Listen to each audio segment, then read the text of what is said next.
The story begins with a physical exercise session at a school. The students are trying hard to excel in the sports they registered for. At this moment, Lum Win has also been called up to perform his pull-up test. Lum Win stands in front of the bar, hesitating for a moment. He crouches, bends his legs, swings his arms back to gain momentum, and then quickly grabs the bar. But just a second later, he no longer has the strength to hold on to the bar. He strains himself, trembling. Seeing this, the teacher also appears helpless, unable to believe it. Despite Lum Win struggling so hard that his face is scrunched up, the group of friends behind him seems to be poked in the funny bone, laughing heartily. They laugh and mock him, betting on how long he will last on the bar. The clock now ticks to the 8th second.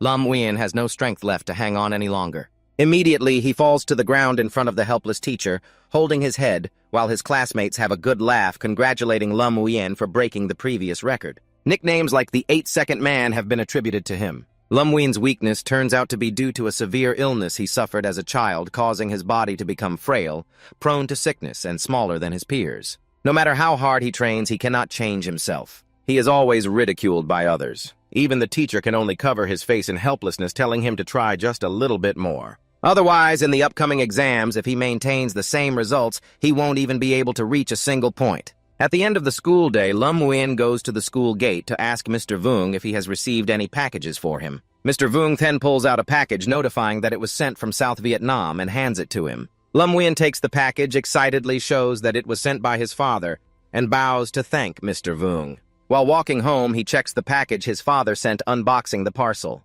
Lum Win's eyes sparkle when he sees the Godzilla toy along with a letter. Lum Win can't help but admire the craftsmanship of the person who made this Godzilla. It looks incredibly detailed and realistic. Then he opens the letter that his father wrote to him. Godzilla is the birthday gift his father sent to Lum Win because he couldn't celebrate the birthday with him. Suddenly, someone reached out and snatched the Godzilla toy from Lum Win. Not only that, but he also mocked him. You're already this big, yet you still play with toys for kids. No wonder you always look so weak like a girl.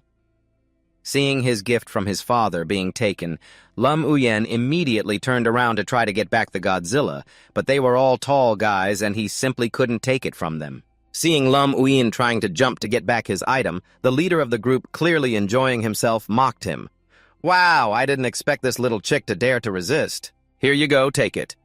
Realizing his intention, Lum Win didn't have time to stop him before that guy threw the Godzilla far away amidst the laughter of his two accomplices, leaving him helplessly cursing without being able to retaliate. After that, he ran to the side of the road to pick up the Godzilla. Just as he was about to reach the Godzilla, a truck suddenly appeared in front of him, speeding towards the roadside. The bullies were also extremely panicked, sweating profusely, screaming for Lum Win to get out of the way in fear. In the truck, the driver was trying to steer in another direction, but it was too late. Lum Win looked up, and before he could realize anything, he was hit directly by the truck. The Godzilla and the broken-handled bag flew up along with fresh blood splattering and then fell down miserably. Lum Win lay sprawled in a pool of blood right next to the Godzilla that his dad had just given him. His consciousness was gradually fading away. He wondered if he was about to die, but suddenly he felt water rushing straight into his nose from somewhere. Then he slowly opened his eyes and found himself surrounded by water and strange creatures. Lum Win moved his eyes, looked down, and saw two cute little hands. Behind him, there was a short, chubby tail that looked very funny. Now, Lum Win had become a chubby Godzilla without even knowing it. This left Lum Win both amazed and confused. Wasn't he supposed to be dead from being hit by the truck? He looked around suspiciously.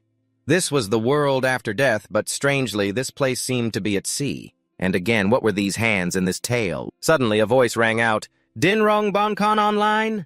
Then out of nowhere, a small dolphin appeared along with a very strange interface, confirming that the host's consciousness had recovered the evolution system of the monster registration automatically activated. After hearing such crazy words, Lum Win couldn't help but be shocked and panicked. After that, he asked the dolphin if he had misheard when the dolphin claimed to be the evolution monster registration system. Receiving so many questions at once, the dolphin calmly replied that it wasn't lying at all. Everything it said was the truth. To explain it, invited Lum Win to look at the large screen and said this was the system's accompanying commentary. At that moment, an information panel appeared in front of Lum Win. Host, Lum Win. The race is called Thunder Tyrant Dragon. Current form is juvenile, can evolve into a sovereign bloodline, can upgrade to a height of 7.9 meter weight, 125 tons. Attack methods include biting, gnawing sharp claws, and throwing. Lam Uyen had the blood of an ancient sovereign beast recorded in the classic of mountains and seas, but he was just a temporarily immature one. After hearing this, Lam Uyen felt that this was just like a real Godzilla. After that, he realized that he had been reincarnated and had become a divine beast from the classic of mountains and seas, and he even had a system with him. Knowing this harsh truth, Lam Uyen struggled in despair. No way am I dreaming? But why does this feeling of being tossed around feel so real? The path of becoming human is not easy, so Lam Uyen will become a truly magnificent Godzilla. He immediately turned and said, "Call the roll right now with the system." After successfully calling the roll, his roll call location is the Mariana Trench. The reward for the S+ skill roll call is devouring. By devouring, he can transform food into evolution points, providing for his growth, while also having a chance to comprehend corresponding abilities. So as long as he doesn't die from eating, he should just eat. Teacher Lam Uyen is still confused. Ho Quin Huang, the baby dolphin, revealed, "This is the ability that monsters take the most pride in." Just then, Lam Uyen's stomach growled, making him wonder why he felt hungry right after mentioning devouring. It feels like if he doesn't eat something soon, he might become a starving ghost. Lam Uyen noticed light coming from the other side. Many types of creatures in the sea can emit light on their own. Then he checked to see if he could scoop ice. As he turned around, he immediately gasped upon encountering a giant lanternfish with sharp fangs. With a round, plump body but an aggressive temperament, there was a piece of flesh on its head that resembled a small lantern that could emit light to attract other fish. Seeing the scary grandfather fish, just like in the pictures online, Lam Uyen was trembling in fear. After dealing with the Samsung body of the fish, he immediately turned and left. But then, suddenly, the dolphin appeared to remind him with a very judgmental look, "That fish is not even bigger than your hand, so why should Lam Uyen be afraid?" As if enlightened, Lam Uyen remembered that he was no longer human but a Godzilla with overwhelming power. Then he looked at the lanternfish with a fierce gaze, turned around, and used his huge tail to strike the lanternfish, causing it to perish immediately. The fish perished so quickly that it made Lam Uyen question life. He had resolved it before it even began. The dolphin helplessly said, "Look at your level right now, still don't believe it." He then used 2 fingers to pick up the unconscious lanternfish, asking the dolphin if it was edible and whether eating it would grant him evolution points or new skills. The dolphin smiled and confirmed that all of it was correct. The dolphin also provided additional information that if he went without eating for a while, he might starve to death with no other way out. Remembering his past life, he had eaten this type of fish before. It looked a bit ugly, but was still somewhat acceptable. This type of fish is not poisonous, and the taste when cooked is not bad at all. Then Lam Uyen bit into the fish, chewing it, feeling the flavor, which was not as unpleasant as he had imagined. After Lam Uyen finished eating the fish, the system displayed a notification, "Successfully devoured the deep-sea grandfather fish, gained 5 evolution points. Congratulations, for the first time devouring deep-sea grandfather fish, you have received the special ability, Illumination." The sea-level skill light allows the spikes on Lam Uyen's back to emit a faint glow.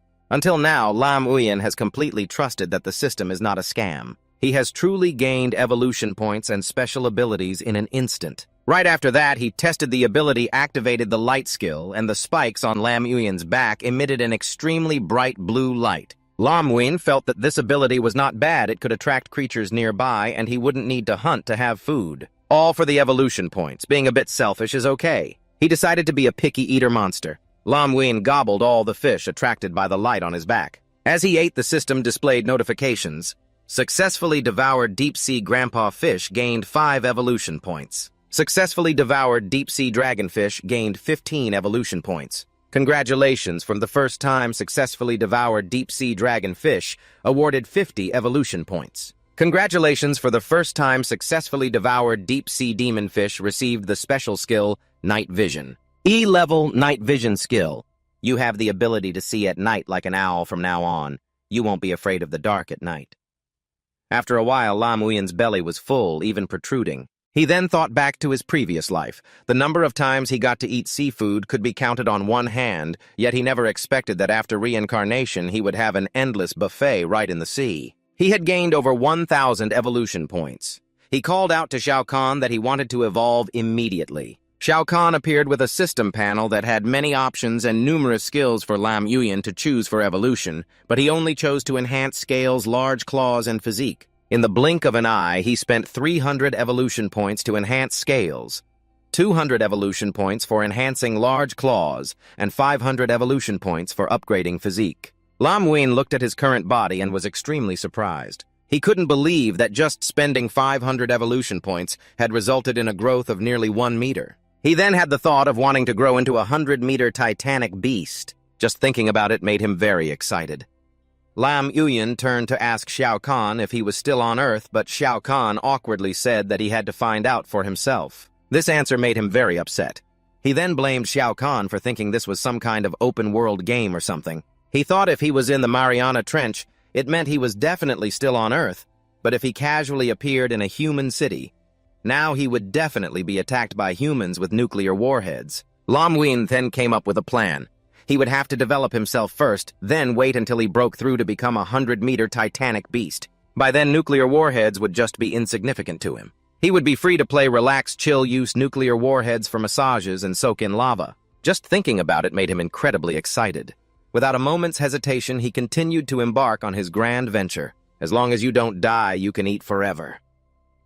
While happily scooping up food, a fish nearby noticed Lam Yuyan's every move from the depths of the ocean. Suddenly, a gigantic tentacle appeared and wrapped tightly around him. It turned out to be a giant octopus that meant no harm, but it used its tentacles to tightly wrap around Lam Yuyan, and its size was several hundred times larger than his body. This is one of the rulers of the deep sea known as the King Octopus. He felt he had been extremely careless.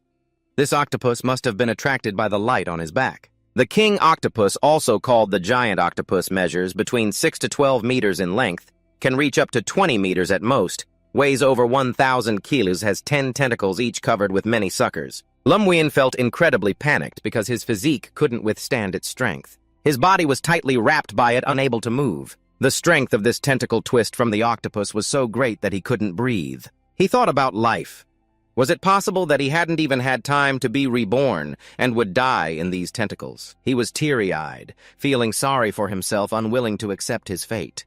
Suddenly, a massive shadow appeared above the octopus. It was the face of Hun Kin. Its body was 18 meters long and weighed over 50 tons. It is the largest type of sperm whale with extremely strong diving ability, the deepest diving mammal, and has the longest dive time. Seeing Hun Kin's face, the octopus was very surprised, then released Lam Yuyan and shifted its target to attack something else. It charged straight ahead, using its tentacles to tightly coil around the sperm whale, leaving Lam Yuyan standing alone in shock, secretly thinking that being reborn as a monster was quite something. In front of the two giant beasts, he felt like a weak, powerless chicken, but he adjusted his thoughts. Now that he had been reborn as a monster, he could not be afraid any longer. Bloodthirsty, ferocious, violent, these are the qualities a top predator should have. He resolved to be firm from now on. He would never avoid or let anyone bully him again. Lam Yuyan shouted towards the two giant beasts, fighting to grab their attention. Without hesitation, he charged forward and bit the head of the octopus. A piece of meat from its body was torn off by Lam Yuyan and chewed on. It was incredibly delicious. He felt its flavor was not bad, like eating a piece of squid sashimi. Just by eating a piece of octopus, he gained 21 evolution points. Feeling even more excited, he took big bites out of the octopus. As long as he didn't die, he could eat to his heart's content piece by piece. He gained another 21 evolution points, was fighting with the sperm whale, but it seemed the octopus also felt the pain in its tentacles. The octopus turned back with a very displeased expression, seeing Lam Yuyan almost finished eating one of its tentacles. It immediately used another tentacle to wrap around Lam Yuyan. While eating, Lam Yuyan was interrupted and became famous for being competitive. He then scratched the octopus's tentacle with his hand and continued to scoop the octopus in place. He was eating a piece of fatty meat while silently declaring that he was no longer afraid of anyone. Seeing Lam Yuyan's challenging attitude, the octopus became even more aggressive, planning to give Lam Yuyan a gift of strength. Suddenly glancing over, he saw the sperm whale right beside him. The sperm whale opened its mouth wide and bit down on the head of the octopus, causing it immense pain and leaving it speechless. At the same time, Lam Yuyan was poking at each of its tentacles. In the end, the octopus was reduced to nothing in the stomachs of Lam Yuyan and the sperm whale, leaving both of them as if they were roasted pigs lying on their backs. Although he only ate half of the octopus, Lam Yuyan received nearly 3,000 evolution points. At this moment, the sperm whale had discovered Lam Yuyan's presence. He was startled to turn around and saw the predatory gaze staring at him. But not only was he not afraid, Lam Uyen even provoked the sperm whale to fight him. The sperm whale imagined the scenario where if it swallowed Lam Uyen, it would be pierced by the spikes on his back. Just thinking about it made him feel a twinge in his mouth. The sperm whale's attitude was so dismissive that Lam Uyen thought it was looking down on him. Suddenly, the sperm whale turned and left, looking back at Lam Uyen with a very unflattering, evaluating gaze. Seeing the sperm whale turn to leave, Lam Uyen felt annoyed and pretended to show off. He respected the sperm whale for appearing and saving him, so this time he would let it go. After that, he continued to search for small prey with the hope of upgrading himself. Gradually, his points were deducted for upgrading from scale, metamorphosis, frying pan, sharp teeth, to upgrading his physique. Right at this moment, Lam Uyen's body began to glow and grew larger, also becoming more ferocious. Host Lam Uyen, which race juvenile form can evolve into a supreme bloodline, can upgrade to a height of 10 meter, weight of 178 tons. Attack methods: collision, biting, gnawing, divine, dragon tail, whip. Special skills: swallowing, S+, rank illumination, C rank, and night vision, E rank. Although he gained such power, he felt quite regretful because if he could defeat the monsters, it would be so much better as he could experience the joy of spending. At this speed, he would need another 50 king octopuses for his physique to break through the 50 milliliter barrier. By then, whether it was a king octopus or some pitiful dead sperm whale, it would just be a mosquito to him. Lam Uyen looked around, searching for the target he wanted to hunt. Suddenly, a small prey appeared out of nowhere, startling him. It announced congratulations because Lam Uyen swallowed the king octopus for the first time. You have received a special reward, which is the monster compass. The little girl explained the function of the compass to you. As long as there is a monster nearby, the monster compass in Lam Uyen's body will sense it. The monster compass is a B-level skill. It can detect the presence of monsters. With this compass, Lam Uyen can become acquainted with more monster friends. But of course, he still has to be cautious of the powerful elders. After hearing this, Lam Uyen thought, if it can sense, what good does it do? If the opponent's strength is greater than yours, wouldn't you just die? But as long as you have the sensing skill, you are not in a weak position yet. Lam Uyen could also choose to sneak closer to them to get the compass. Lam Uyen no longer has to fear the king octopus ambushing him, but he decided that to ensure his own safety, he should still turn off the light on his back. After that, he slowly developed waiting until he became an elder. Then it would be the right time. A week later, Lam Uyen was floating on the water, lamenting that he was already 7 years old. This shallow sea area has almost no large fish. Even a great white shark is not enough to fit between his teeth. His body size had reached 30 milliliters, and in the deep sea, only the king octopus could barely provide some evolution points. But the king octopus was too scared of him to show up. Not finding any food, he could only run to the nearby area to see his luck. Lam Uyen sighed and decided to check in first. As for food, he would still return to the sea to search. The little girl then surfaced to announce that the check-in location was Extreme Sea Island.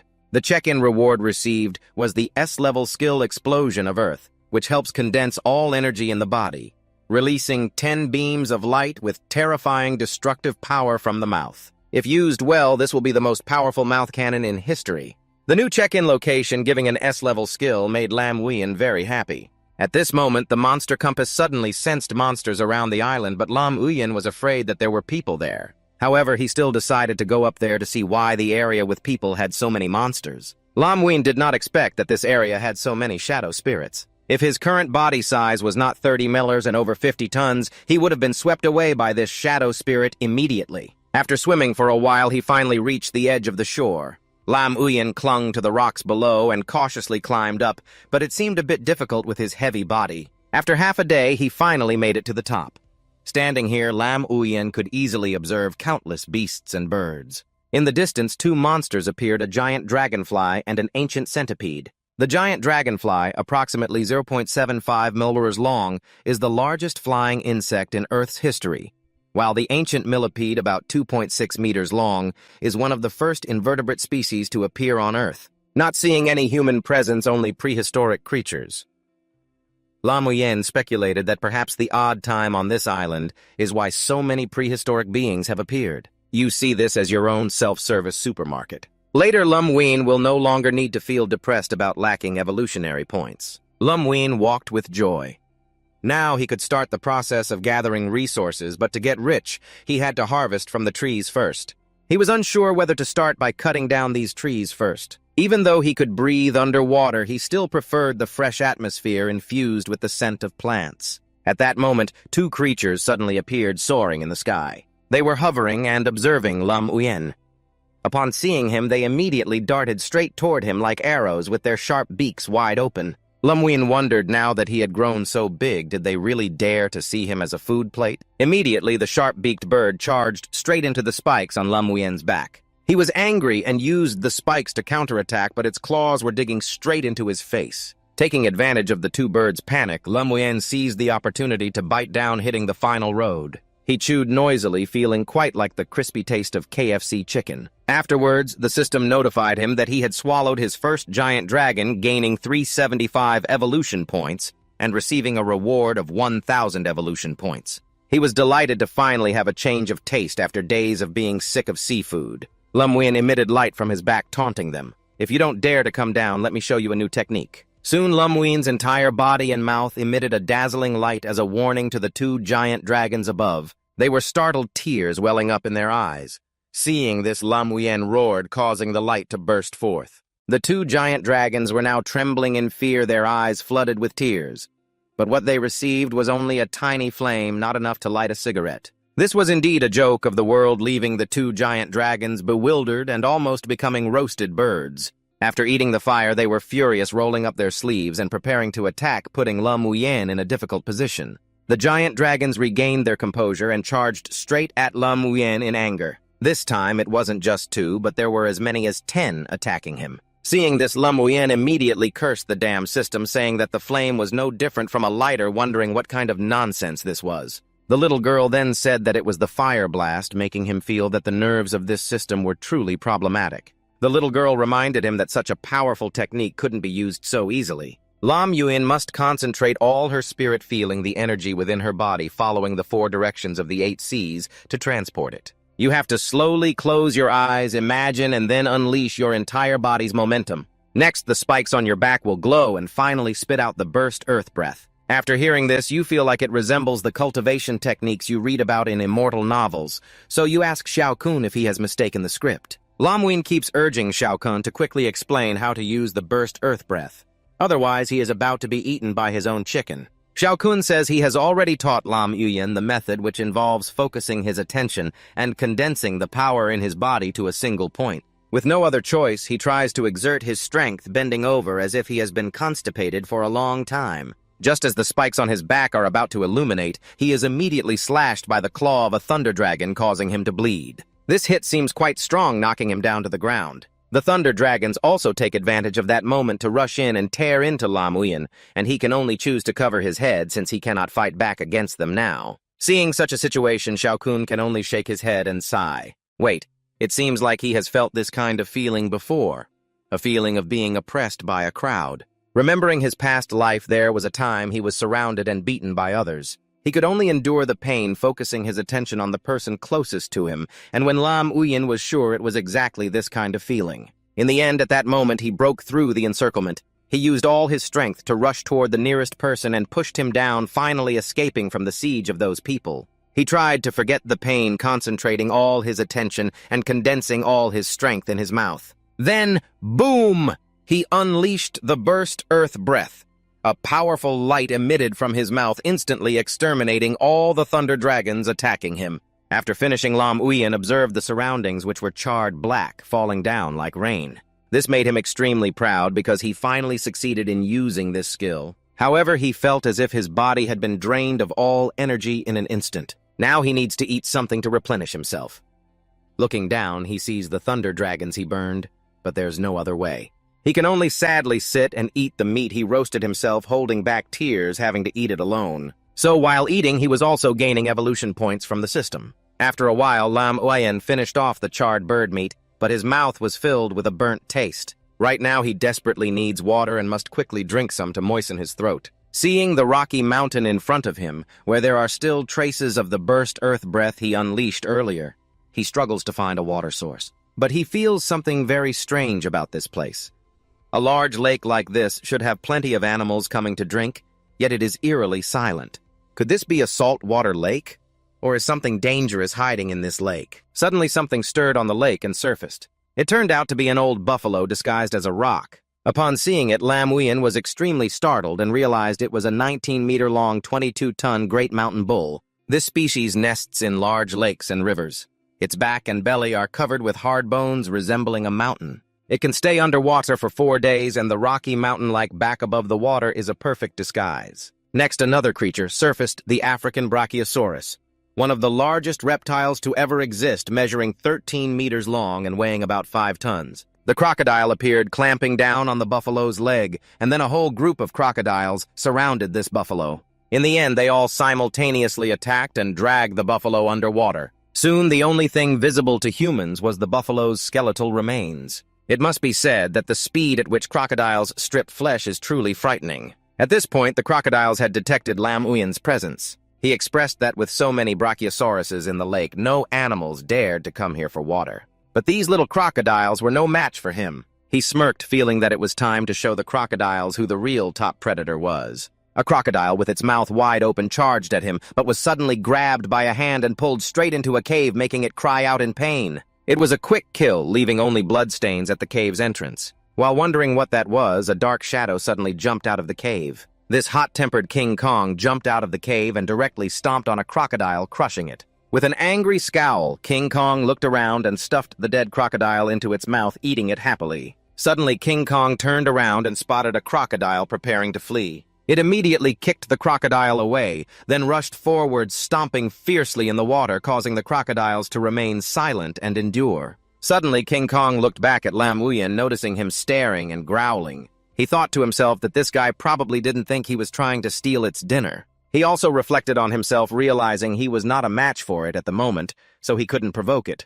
A good man doesn't seek trouble. He thought he should remain a bit humble. Then he raised his hand, said hello to King Kong, stating that he was just passing by and would leave right away. But he was quite curious if what he said was human speech and whether King Kong could understand. From what he saw, it seemed that King Kong had no intention of attacking him, and it understood Lam Yin's actions. According to its language, chimpanzees only bare their teeth when they feel scared or anxious, while raising a hand means give me food, or requesting another chimpanzee to come closer or leave. Yet it dared to insist that it had to bring down prey, clearly teasing it. It felt that Lam Wein deserved to die and decided to let him witness a dramatic scene. After frantically pounding its chest to intimidate Lam Wein, it stood up from the water and chased after him. King Kong threw a punch, but fortunately he managed to dodge that attack just in time. Seeing that he couldn't hit him, the monkey attacked even more frantically. Lam Wein sensed that its strength was immense, but the weaknesses in its attacks were broad and obvious, leaving it completely exposed.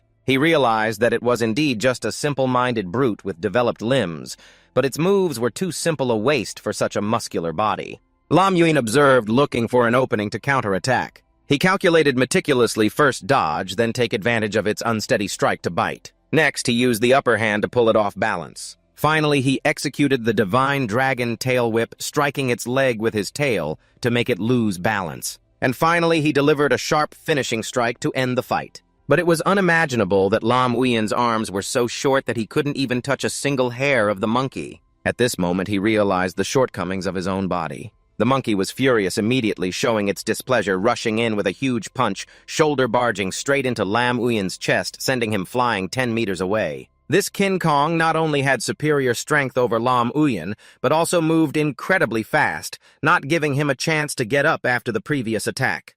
The monkey then jumped high, leaping straight towards him, grabbing the spikes on his back. Lam Wein felt that with his current strength, he could only use the explosive earth technique to have a chance to defeat it. But unfortunately, that technique required time to condense, and if it missed, it would be very troublesome. He had to think of a way to restrain it. First, he directly bit the hand that the monkey was preparing to strike with, causing it to scream in pain. The monkey grabbed Lam Wein's lower jaw and pulled it away from its forearm. Then it tried to rip his mouth open with both hands, but a blinding light made it awaken. Just kidding, what it didn't expect was that Lam Wein had already prepared the explosive earth technique condensed in his throat. Seeing this, the monkey tried to close his mouth, but it was too late. While it was in shock, a ball of light was launched by Lam Wein. The ball grew larger, causing the monkey to fearfully retreat to avoid it. But how could Lam Wein let it escape easily? Immediately, he unleashed the explosive earth technique, aiming straight at the monkey. This King Kong felt as if it would be scared for life. The explosive power of the technique was incredibly strong, sending it crashing hard against the distant rock. But its body has no holes at all. The explosive strike can pierce through dozens of long dragons and even shatter mountains, yet now it only leaves a vague flesh wound on this chimp's chest. You are confused and don't know just how strong this chimp's physical body is. You thought Lin Wuyan would make you eat again, but the skill immediately turned tail and ran away. Seeing that Lin Wuyan was very pleased, because he had made the overlord on the island run away. Wuyan ran away with a bent tail. Surely the position of the boss would belong to him now, but within just one night, he used that technique twice, causing his body to weaken even more. Although several crocodiles were still watching, he couldn't let them notice any weakness. Otherwise, his fate would be no different from that of the great mountain bull. Afterwards, Lin Wuyan decided to eat the leftover crocodile from the chimp. Suddenly, the system displayed a notification: Lin Wuyan successfully swallowed the emperor crocodile egg, gaining 560 evolution points and receiving a special reward of claw scale enhancement. This made him extremely excited because his defense had been upgraded. In an instant, he felt a surge of power, so he rushed in to handle a few more crocodiles. Just like that, his evolution points increased to the point of being uncountable. A week later, Lin Wuyan upgraded the explosive strike skill, which became a version of a blowtorch. From now on, with the explosive strike, he would no longer have to eat raw meat. He felt very clever. While eating, he also checked in at the Extreme Sea Island. The check-in reward he received was the A-level skill. Thermal beam with unstable momentum due to the radioactive reaction in the body of the Thunder Fury Dragon. After spewing it out, friction with the air caused a reaction generating high temperatures, the strongest vapor in mouth smoke. The improved version of the strongest mouth cannon made him feel like he hit the jackpot. The other day, he unlocked an upgraded monster skill compass, adding a new function to view monster attributes. Yesterday, he received an A-level skill from clawing, and today he received an A-level skill for shooting thermal beams. What a delight, even a game of dice couldn't do this. Smelling the fragrant aroma of grilled meat, a prehistoric orange T-Rex appeared. The prehistoric T-Rex is about 3 to 4 meters long, weighs 1 to 1.5 tons. Its sense of smell is extremely keen, with very large incisors, being an omnivore that doesn't refuse anything. They usually hide in the bushes, waiting for food to come to their mouths. Because today is a joyful day when seeing the T-Rex appear. Every time he sees the little orange, Lin Wuyan remembers the memories of his previous life as a human. Back then he was sickly and small-bullied all day long. He feels the little orange is luckier than himself because it has met him. Lin Wuyan decided that from now on he would be the boss of the little orange. With him as protection, no one would dare to bully it anymore. Lam Wuyan has now reached the mature form, able to evolve into a Dominion-level bloodline, capable of upgrading to a height of 51 meters and a weight of 13,525 tons. His current attack methods are Collision-Biting Divine Dragon Tail Whip, S+ level Devouring Special Skill, E-level Night Vision, E-level Illumination, E+ level Monster Compass, S-level Atomic Earth, A-level Thermal Wind, B-level Thorn Spikes. The evaluation system on Lam Wuyan has the bloodline of the ancient beast sovereign, recorded in the classic of mountains and seas. Lam Wuyan has gone through a naive romantic childhood and is now entering a troubled youthful adulthood. Lam Wuyan looks at his body and feels that with his current physique he might have a chance to defeat Jing Gong. Because he was so bored being alone on the deserted island, he decided to find a monster to be his companion. The target he thought of was Jing Gong. It looked quite intelligent, and its strength was very strong. He could reluctantly consider it as his little brother. Then Lam Wuyan shouted to summon the little beast, asking it to allocate all evolution points to his body. The little beast then announced that he currently had a total of 48 to 131 evolution points. All of those points would be added to Lam Wuyan for cosmetic enhancement, but what he received was nothing more than foolishness. Over 40,000 evolution points could only increase his height by 0.5 meters. He remembered that a few hundred points could extend his height by 1 meter. The little beast believed that the higher the principal, the more experience was needed to level up. The more he thought, the more Lam Wuyan doubted life because he really wanted to become a 100-meter monster. To achieve that, he didn't know how long he would have to eat. Lam Wuyan disregarded everything and decided to go find a monkey to fight first, establishing a foundation for their relationship. Then Lam Wuyan called Little Cam to inform it that it had been at his place without eating or drinking for so long, and it was time to put its abilities to use. He took the fur that he had obtained from fighting Jing Gong last time and asked Little Cam if it could use the scent from this fur to find Jing Gong. The fur covered one. Little Cam nodded eagerly, making Lam Uyen extremely happy, promising it that as long as it found Jingong, it would get enough roasted meat to eat for a year. Thus Little Cam led him to find Jingong amidst the congratulations of the onlookers. On this small piece of land, they were the animals that Lam Uyen had disturbed for so long, to the extent that when he left they seemed to find liberation. Seeing them so joyful too soon, he turned back with a mischievous expression, secretly thinking he was just going to find a little friend. By the time he brought that gluttonous Jingong back, they cried out in distress. After walking for a while, Little Cam stopped in a very desolate and cold place with only fog and white stones. The trees had also become dry, causing Little Cam to tremble in fear. Lam Uyen was very surprised, not expecting there to be such a place on the island of Ku Uyen. He suspected whether Little Cam had led him the wrong way, because this place did not resemble where Jingong lived at all. Lam Uyen secretly judged who would walk in such a desolate and terrifyingly foul place, and even the compass could not sense the breath of the Kingong. While he was thinking, it seemed that Cam Nyo discovered something and turned to call him, pointing towards the cave entrance. He lifted Cam Nyo and entered the cave with her, making it impossible for Cam Nyo to resist. He felt strange because the compass did not sense anything at all, neither the Kingong nor the presence of other beasts. Suddenly he heard the growl of some beast, but its presence didn't seem very strong. He wondered if that could be the Kingong. There was another cave in front of him, so he decided to sneak in to take a look. Inside, there were only larva eggs and spider webs. Lam Uyen looked around and observed everything, then saw in front of him a scantily clad girl with thick thighs being held tightly. That was Kingong, with the bloodline of an ancient ferocious beast, recorded in the Shanhai Jing, 15 meters tall and weighing over 10,000 tons. Not knowing what kind of garbage food she ate to turn into a human form. At this moment, Lam Uyen was shocked to discover that the Kingong he had been searching for was the girl in front of him. But he didn't understand why she had transformed into a human. Not only that, but she was also a girl. When Kingong looked over, Lam Uyen leaned in to mock her. "You used to be so big. How did you turn so small now? The wound on your chest is still not healed." Seeing this, Kingong shouted, asking Lam Uyen what he was doing there. Not only had she transformed into a human, but she could also speak human language. He wondered, could it be that Kingong has cultivated into a spirit and turned into a little demon?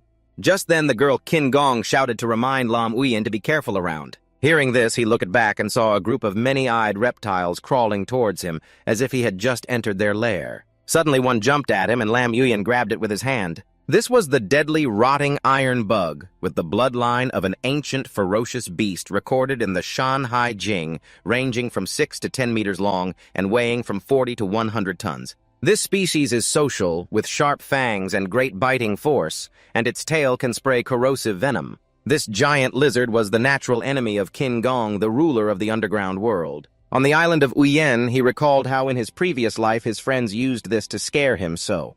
In this life, seeing it made him feel disgusted. One intended to bite Lam Uyen, but he just needed to squeeze it lightly with one hand for the lizard to turn to mush. Seeing its slimy substance stick to his hand, he felt nauseous. The reptiles kept coming in greater numbers. Immediately, one opened its mouth and lunged at Lam Uyen. He kicked the jaw of the lizard away. He discovered another one was crawling behind him with its mouth open to eat and bite the spine on its back. He was about to throw it away when he noticed dozens more lizards crawling up his back, making him extremely angry, declaring he would show them his power. After that, you exert yourself using the spiky claw technique, causing all the spikes on your back to electrify instantly, shocking the disgusting lizards in the distance to death. Kingong looked at Lam Uyen's move in a daze. The girl admired the battle to her heart's content. When she saw that the reptiles had been dealt with, Lam Uyen let out a sigh, but when he turned around, he screamed loudly because his whole body was covered in the slime of the lizards. He felt disgusted to the point of wanting to die. Among them, one lizard was still alive, turning back and baring its teeth at Kingong, who was stuck above. It changed direction to pounce on her, but was immediately squashed flat by Lam Uyen's foot. Lam Uyen acted cool, standing up to warn, "If anyone wants to touch Kingong, they must step over my dead body." Seeing they couldn't deal with him, the lizards tried to escape, but Lam Uyen wasn't going to let them go that easily. For him, those disgusting creatures must all die to satisfy him. Then Lam Uyen gathered his strength, using the thermal blast technique, releasing a wave of thermal electricity, shocking the lizards so that they immediately fell dead in droves. Lam Win turned around, seeing Kin Kong with a fearful expression. He smiled brightly without needing to gesture, reassuring her, "There's no need to be afraid because I am here. No monster can harm you." After that, Lam Uyen approached using his claws to scrape off the slime that was stuck to Kin Kong on the rocky wall, seeing that she also used her strength to pull at the slime. Her arms moving also made her thighs shake, following and falling completely into Lam Uyen's line of sight. Surprised, he hesitantly asked Kin Kong, "Why do you look like this?" He noticed that the wound on her chest caused by him seemed quite serious. At this moment, Kin Kong had also freed herself from the liquid and jumped down to the ground. She searched for something around, then picked up a piece of bone. Lam Win mistakenly thought she was looking for a weapon, so he reassured her not to be afraid because he wouldn't bully the weak. Suddenly, Kin Kong raised up an unusual object and expressed to Lam Win that she had turned into her current form because she ate this. Seeing the object in Kin Kong's hand, Lam Win realized that this was indeed the legendary devil fruit, wasn't it? Transforming Dan in the fantasy novel. The two of them went outside, and Lam Uyen declared that this was the moment to witness a miracle. Then he opened his mouth, spewing out a volcanic fruit directly onto the prearranged firewood. This action made Kin Kong feel somewhat scared. After that, Lam Uyen used a piece of firewood to skewer the lizard to roast it over the fire. Looking at this, Lam Uyen felt disgusted, but all for that disgusting point of evolution. He had to eat it. When it was roasted, it smelled quite good. Kin Kong stood aside, not understanding what he was doing, but the delicious smell made her drool. Seeing both Kin Kong and Cam Nyo drooling, Lam Uyen revealed that this is grilled skewered meat. After that, he placed it down for them to enjoy. Tasting it, the flavor was not as bad as he imagined.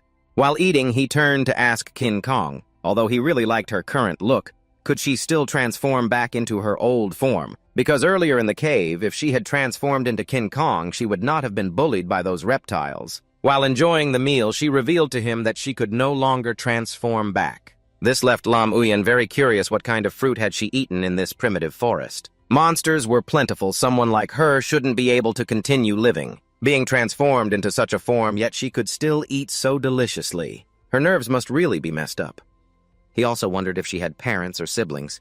Today, if he hadn't met him, she would have been eaten by those filthy lizard gods with her current condition, and she definitely wouldn't have survived until tomorrow. After that, Lam Uyen turned to ask Shao Kahn whether Kin Kong could transform back to her old form. Shao Kahn immediately nodded in agreement, but before transforming Kin Kong back, it wanted to analyze the fruit that Kin Kong had eaten. Upon hearing this, Lam Uyen felt like he had struck gold, thinking that if he could just find one more fruit for Shao Kahn to analyze, it would be able to transform Kin Kong back. Shao Kahn expressed profound knowledge, stating that after it analyzed the components of the fruit, it could reconstruct the elements in that fruit for her to transform back, and even allow her to eat that fruit again freely, switching between monster and human forms. Lam Uyen was extremely excited upon hearing this, because if it really could be like that, he could return to the human world to meet his parents. After that, Lam Uyen turned to ask Kin Kong where she had obtained that fruit. She stammered and revealed that it was in the valley among the bones.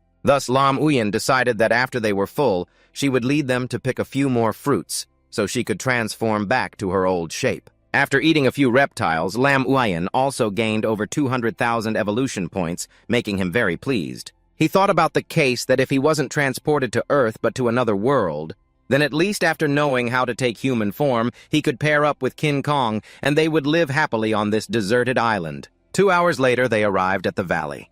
Everything around was bones, leaving him unaware of what had really happened here. At this moment, Kin Kong pointed up, revealing that she had picked the fruit there, but surprisingly, the tree was very tall. Lam Uyen looked up and saw that the shape of this fruit looked quite good.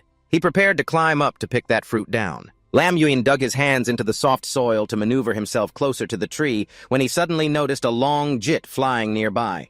Seeing that you appeared quite worried because you were currently in a difficult situation with the sky above and no ground beneath you. If it ambushes, it would be troublesome. Immediately, the lightning dragon opened its sharp beak, causing Lam Uyen to prepare for battle. But it bit into the miraculous fruit on the tree, making you curious to see what it would transform into. When eating the miraculous fruit, the entire body of the lightning dragon glowed, and then transformed into a human right at the Chung intersection. Seeing that Lam Uyen vaguely guessed that the pile of human bones below was probably formed because the monster mistakenly ate this fruit, and then fell into the abyss. You felt this was an unlucky place, so you decided to quickly pick the fruit and leave immediately. Suddenly, you jumped in surprise as another bird-like monster appeared in front of you. This monster is called the Spirit Bird of Death. A large, mysterious bird with the powerful bloodline of ancient exotic beasts recorded in the classic of mountains and seas, measuring 65 meters in length and weighing 130 tons. Its appearance is always accompanied by death. Lam Uyen did not understand why it appeared here, and guessed that it was the guardian beast of this tree, but he did not know why it was looking at the pile of bones with the expression on its face resembling mockery. Suddenly, it turned sharply towards Lam Uyen, causing you to jump in fright. You suddenly felt as if a strange bird was mocking you, but Lam Uyen still decided to crawl up and found that the spirit bird seemed to have no intention of attacking. At this point, Lam Uyen approached and greeted the bird, then expressed to it that his friend said this fruit was super delicious and wonderful, which is why he came especially. Then while speaking, Lam Uyen reached out to pluck 2 fruits. You smiled industriously, thanked the spirit bird, and promised not to disturb it again. But at this moment, the spirit bird imagined the scene of Lam Uyen eating the miraculous fruit and transforming into a person, then falling down and dying like the other monsters. Immediately, it became furious, then spread its long and large wings, causing you to jump. The spirit bird quickly flapped its wings to chase after Lam Uyen, but its attitude was so brutal that Lam Uyen could only evade. You shouted angrily, "Damn it, is this bird sick?" Just a moment ago, everything was calm now. It turns hostile immediately. Lam Uyen had to give the 2 miraculous fruits to Shao Kahn, asking if it could store the fruits in the system since he was currently crawling, and it was inconvenient to hold them. Seeing that Shao Kahn asked Lam Uyen if he needed to analyze them because analyzing the fruit required 100,000 evolution points, while Lam Uyen only had 9,331 points, so he could not analyze them. At this moment, you regretted it. Had you known the result would be like this, you wouldn't have wasted your evolution points. But at this moment, the spirit bird had lunged at the back of Lam Uyen and scratched him. Seeing that, Lam Uyen waved his tail, driving the spirit bird away, and it was also surprised to see you preparing to use a move. Lam Uyen opened his mouth to unleash a thermal pulse, shooting straight at the spirit bird. This hit put it in a passive position. One of its wings was hit, causing Lin Du to fall directly into the abyss. Lam Uyen thought to himself that with his current position, regardless of whether it was Bok Liet To Tuk or shooting a heat wave, he could not hit that large bird. Therefore, he needed to find the right moment, a solid opportunity to land a Bok Liet To Tuk on it, sending it off to meet its ancestors. He called the bird over here. In silence, it fell a short distance before Lin Du immediately flapped its wings and flew back toward them. But he quickly aimed straight at the target, let go with both hands, and fell directly onto Lin Du's back, causing it to plunge down into the abyss again. Just a few seconds later, Lin Du regained its balance and flew at a slower speed. Lam Uyen declared on its back, "You will now be the rider of Lin Du," and bit into Lin Du's neck, causing it to cry out in pain. It seemed that its bones were shattered inside its body. It let out deafening screams. While screaming, it plunged down at an incredibly terrifying speed, making Lam Uyen and King Kong want to fly away. Before they could touch the ground, Lin Du turned around and shot up into the sky. And at this rate, it wouldn't be long before they all reached heaven. Lam Uyen looked down below with a delighted expression. In his previous life, he had never been on a plane.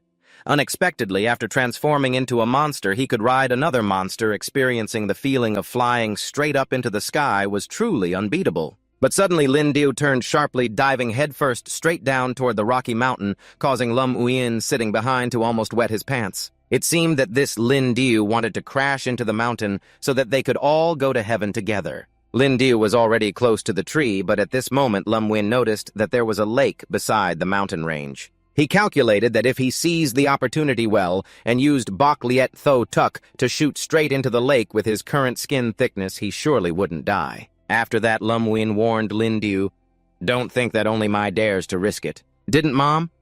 I tell you not to mess with kind people?" As he spoke, he condensed Bok Liet To Tuk in his mouth and directly shot a Bok Liet To Tuk Long Bik Lak Nyan at Lin Du. It was in so much pain that it arched its back and crashed into the mountain range while Lam Uyen was thrown backward towards the lake beside them. King Kong clung tightly to his body with all her strength, and both of them fell straight into the lake beside them. Over here, Lin Du, in pain, crashed into the mountain range and fell directly onto the divine tree, causing all the fruit on the divine tree to fall. Lin Du once again lost its balance and dove like a rocket down into the abyss. It kept repeating the cycle, falling to the ground and then jumping back up into the sky. At the same time, below the lake, Kin Kong and Lum Win witnessed Lin Diu's dramatic fall and displayed an extremely excited expression. Finally, Lin Diu became motionless amidst the skulls and bones. Kia Lum Win joyfully threw his head back to the sky, shouting like a madman, announcing that they had won. Tonight there would be a chicken feast, but suddenly a fruit fell directly into his mouth, sliding down into his stomach. Yet Lum Win was still unaware.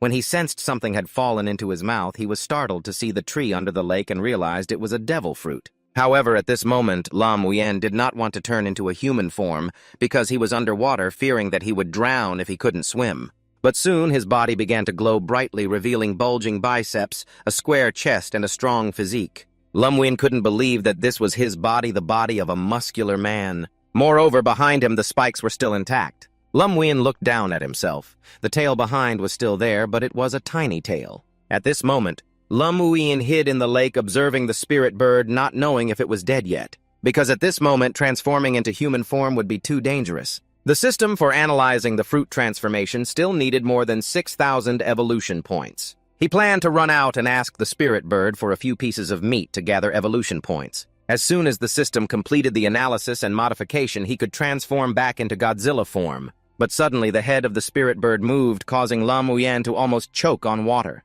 Moreover, right in front of him was a green gem. Then it released this young man and bit the gem, swallowing it whole. On the opposite side, Lum Wuyen witnessed the spirit bird eat the crystal, and its body began to heal. Before long, the spirit bird was standing on a pile of skulls. Its skull was as powerful and large as before. Then it turned and flew away, making Lum Wuyen breathe a sigh of relief.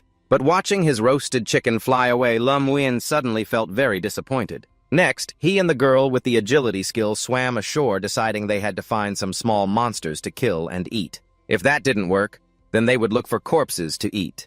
He needed to quickly gather enough evolution points. Lum Wuyen felt very regretful.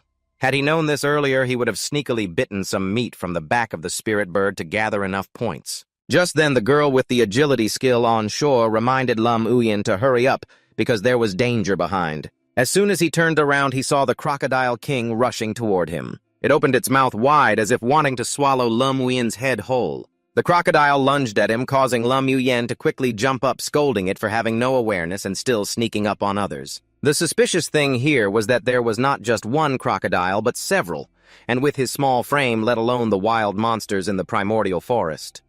Even in school, he would be easily overpowered. Immediately after, Lum Wuyen had no choice but to turn around and swim to shore because deep down, he truly did not want to die and wanted to become a monster at all costs. And just like that, your arm felt like it had an engine continuously splashing down into the water. Do you think this is the spontaneous potential that comes out when danger approaches? After running for a while, you finally shook off the crocodile. But life was not like a movie when a huge crocodile blocked Lum Wuyen's path. You didn't expect that the crocodiles could anticipate the timing of their attacks to handle their prey. Immediately, you jumped out of the water, wanting to confront the crocodile directly. Lum Wuyen jumped straight onto the upper jaw of the crocodile, making it close its mouth because while the crocodile had a powerful jaw strength that could easily crush bones, the strength to open its mouth was much weaker. An adult can easily make them obediently close their mouths with just a little effort. Lum Wuyen thought to himself not to assume that without his monstrous form he would be easily bullied. He still had extraordinary intelligence, but at that moment the crocodile's eyes began to turn red, leaving Lum Wuyen confused about its next move. Instantly, the crocodile twisted its body repeatedly, shoving its snout underwater, trying to drag Lum Wuyen away. If you let go now, that royal crocodile will surely swallow you whole immediately, and if you don't let go, the crocodile behind will also harm you. Suddenly, from above, a voice urged Lum Wuyen to grab the vine. He looked up and saw the acrobat girl swinging onto the vine and using her skills to help. Seeing this, Lum Wuyen used his legs to clamp the jaws of the crocodile while reaching out with one hand to grab the vine. Immediately, his arm reached the vine just a few centimeters away from the crocodile, snapping at his lower body. Above the vine, the acrobat girl swung very professionally and landed safely on the ground. Seeing her continuously punching her chest, Lum Wuyen breathed a sigh of relief for having experienced a feeling of cosplaying as a gorilla. But both of them jumped in fright when a crocodile chased them close to the shore. Surely these royal crocodiles have become extremely cunning as they can ambush spectacularly. It charged straight at the tree where they were standing. Not catching its target, it shifted its gaze directly at the acrobat, causing her to panic and let out a warning growl. Seeing this, Lam Wien immediately pulled her aside and reminded her that she was not as big as before. Being cute in a fierce way like that won't help, so if you don't run, you'll just become bait for them. After that, Lam Wien dragged the acrobat girl to run straight into the forest while being chased by the royal crocodile. While running, he wondered if they had eaten too many royal crocodiles before, which is why these ones hated them to the core. Both of them shrank in size, their legs were short, and they couldn't run fast. These giant beasts were already helpless, and the little creature appeared mocking Lam Wien, too pitiful, as it turned out to be small at times like this. Although quite furious, he still wanted the little bug's help. He pleaded with it to analyze the fruit transformation before it got into debt, but it insisted that it was a principled bug and wouldn't analyze unless he had enough evolution points. Seeing this, Lam Wien clasped his hands, shedding tears and earnestly pleading with it that principles shouldn't allow one to watch others die like this. He begged the little bug to show him where to find monsters to eat because he was so small now that everywhere he went was just feeding others. But contrary to his desperate pleas, it still maintained that ridiculous rule. Seeing this, Lam Wien felt helpless and embarrassed by his appearance, and before being eaten by the monster, he was already being mocked by others. After hearing this, the little bug revealed that when Lam Wien checked in, it would give him a set of clothes. After a while, he finally found a cool outfit and ran frantically with the girl who was good at parkour. Suddenly, she stopped running and climbed a tree, making Lam Wien realize that this girl was very smart and knew how to utilize her strengths. Then she called Lam Wien to hurry and climb up, but climbing was not his strength. However, the situation was not one for Lam Wien to choose, so he decided to take the risk. For the first attempt, he used all his strength to jump onto the trunk. While climbing, he urged himself to try harder, but what Lam Wien didn't expect was that with just one jump, he was able to climb to the middle of the trunk and stabilize there. This feeling was absolutely not simple. It was just the risk of unlocking potential. Because in his past life, he couldn't climb out alone even by exhausting his youth. But now, thanks to eating the devil fruit, his body's qualities were many times stronger than in his previous life. When Lam Wien had climbed up the tree, the crocodile also arrived at the scene. It displayed an angry expression and continuously rammed into the trunk several times, causing Lam Wien to lose his grip and fall. Falling backward, fortunately, the girl with parkour managed to grab his arm just in time, not forgetting to make fun of his uselessness. Lam Wien could only smile awkwardly, thanking the parkour girl, feeling humiliated for being mocked. After Lam Wien regained his balance, the parkour girl climbed up first, and after a while, the two of them managed to get onto the branch above. On the branch, Lam Wien lay down, breathing a sigh of relief while the parkour girl observed below. The crocodiles clung on stubbornly. They had brought their companions and continuously rammed their bodies into the base of the tree, waiting for their prey to fall. Just after escaping danger, Lam Wien started to grumble, criticizing the crocodiles for not knowing their limits. Could a rough trunk like this be shaken by a bunch of pests like them? But suddenly, when Lam Wien turned around, he was startled to see the parkour girl staring at him intently.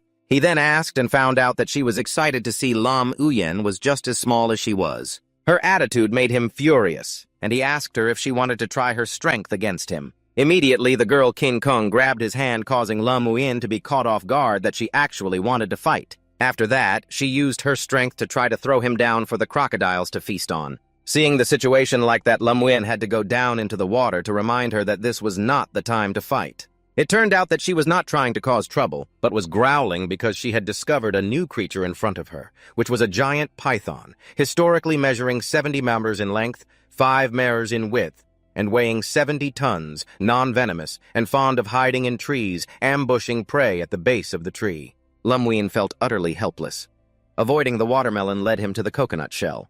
The previous wave was still waiting at the base of the tree, and before anything happened, the next wave had already appeared. However, it seemed that he had never eaten python meat before, so he asked the elder python what kind it was. But it seemed to regard him as a fool and did not want to engage. The python suddenly swung its tail straight towards the two of them. Immediately, the girl King Kong pulled Lam Wien, wanting to run away. She skillfully jumped from this branch to the next with only Lam Wien hesitating. He was afraid that he would fall and become prey for the crocodiles below, so he slowly and cautiously moved to those branches. The giant python kept closely pursuing them.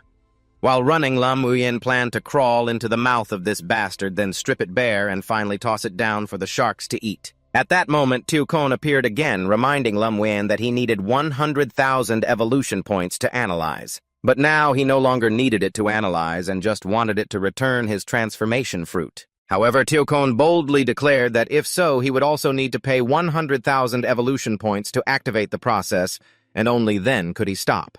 Hearing that Lum Win was angry, thinking that if he had such evolution points, he would just let Teokon analyze it directly, so what was the point of stopping? What kind of system is this that has so many errors? It really wants to see its master die standing. At that moment, the girl Kin Kung turned back, seeing Lum Win still arguing with the system, used her body to draw attention and distract the python. But she didn't have time to do anything before it bared its fangs and aimed at her. Just then, Lum Win ran over and pushed her aside. Just like that, the python swallowed Lum Uyen whole. When he opened his eyes, he saw everything around him was slimy with the liquids inside the python's body, a foul smell rising that was truly disgusting. Lum Win guessed he was probably in its stomach, but fortunately, he still did not feel the sensation of flesh rotting from stomach acid. Could it be because his physical quality was stronger now? But if he stayed here too long, he would definitely still rot inside. Therefore, he had to think of a way to escape.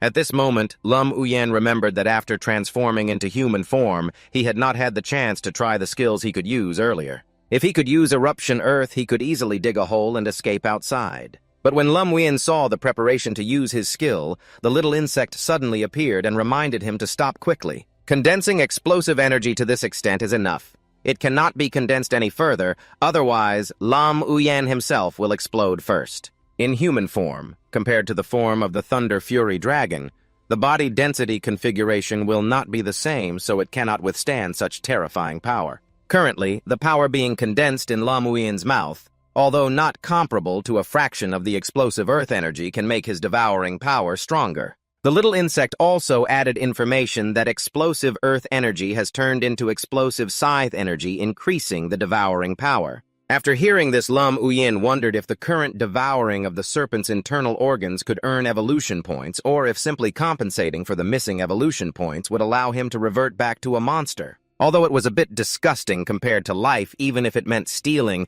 Lum Uyen dared to swallow it whole. So he decided to bite straight into the stomach of the serpent. But just biting one piece, he felt exactly like the smell of his socks that had not been washed for a week. Immediately, evolution points increased by 150 as he successfully devoured the giant serpent. He was extremely excited, beaming as if he had just found gold. Now he just needed to bite a few more pieces to gain additional evolution points. Soon after, the bites into the serpent's stomach increased more and more to collect as many evolution points as possible. Lum Win ate greedily, as if he had been starved for a long time, and the evolution points accumulated to the point that they were uncountable. At this time, the outside of the serpent was also in so much pain that it was shedding tears. It began to twist and squirm, causing him inside to be thrown backward. But Lum Uyen had made up his mind, no matter how much the serpent tortured him, it couldn't stop him from tearing its stomach into a hole. Suddenly, Lum Uyen noticed that its stomach was squeezing harder. It seemed like the serpent was trying to vomit Lum Uyen out. Seeing this, he dared the contest of wills with the serpent. He used all four limbs to brace himself against its stomach flesh. At this moment, the little insect appeared and announced that Lum Uyen's evolution points were 100,090. Do you want to start analyzing and transforming the results into reality? But when he agreed, the system brought up an incredibly frustrating notification. The current progress started at 1% and the estimated completion time was up to 30 minutes. This made Lum Uyen furious, asking the little insect if there was no way to speed up the process. But it wanted to extort if he paid an additional 1,000 evolution points, it could speed up the transformation time to 20 minutes. Hearing this was unbearable, Lum Uyen immediately grabbed the little insect and scolded it for why everything had to cost evolution points. Indeed, it was a money-grubbing insect, but it explained that evolution points were just like fueling a car. If not, the system will not operate. There's no other way. Lum Uyen had to cry and eat more of the python's stomach to accumulate enough points. After a while, he finally accumulated 1,000 points and increased the analysis speed to 25 minutes. Seeing it still wasn't enough, he continued to munch on the python's stomach, causing it to writhe in pain. That crazy action by the python scared the crocodiles so much that they fled back to the pond. Finally, after some disgusting moments, he reached 100%. When asked by the system if he wanted to transform the reality into a shape, Lum Uyen immediately answered yes with happiness. Teokon revealed that pink is transformation while blue is life-saving. Immediately, Lum Uyen reached for the divine fruit, devouring it, feeling like it tasted like papaya. A few minutes later, his stomach was bulging out. Lum Uyen felt it was time to transform. Then he stood up, struck a superhero pose, and shouted the command to transform, but no matter how he roared, his body remained normal. That sound made Lam Uyen suspicious that Teo-kon was deceiving him. Seeing that it explained during the evolution renovation and analysis, it discovered that inside the fruit of transformation contained a source of power not belonging to this world. Entering the body of the monster could cause the essence of the monster's life to condense into a crystal only as big as a human's fist.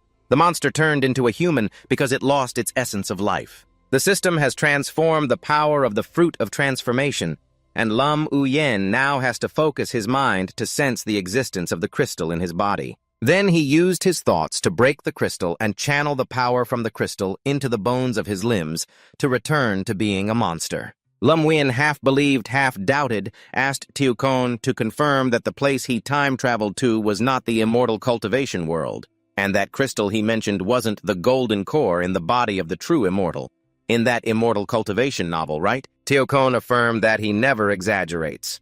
Whether it's true or false, just try it and you'll know. After hearing that, Lam Uyen wondered if he needed to find a stone of enlightenment and meditate on it for 7 days and nights. But Teo-kon revealed that he just needed to close his eyes and feel. After hearing that, he followed what Teo-kon said.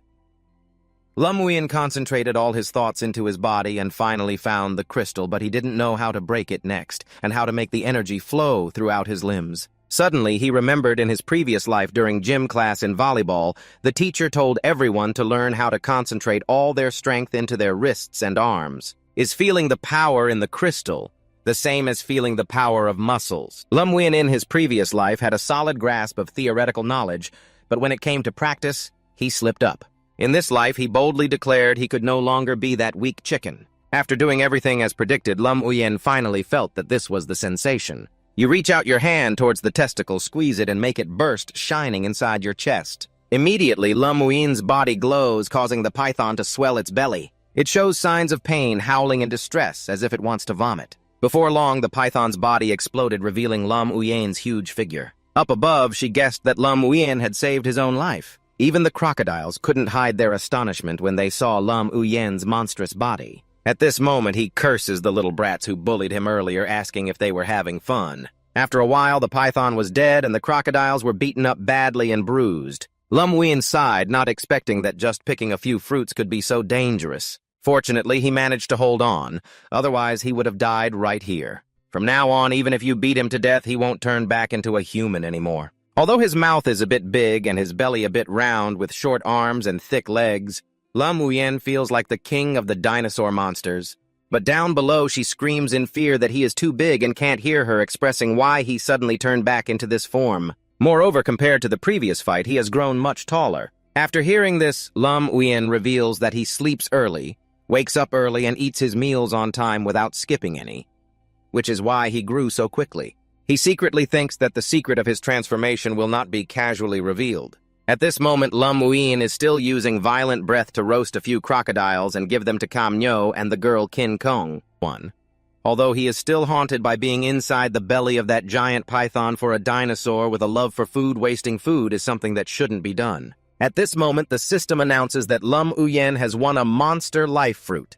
The monster life fruit contains a huge life essence, and no matter how severe the injury is, even if it is dying, it can easily heal. But upon seeing it, Lam Uyen doubts life clearly. This is a bitter melon. Seeing this, Teo-kon explains that its shape resembles a bitter melon, but eating bitter melon is very nutritious. Inside, the bitter melon contains protein, vitamin, zinc, and many other minerals in very high amounts. It has effects of clearing heat, detoxifying, relieving stress, and reducing pressure.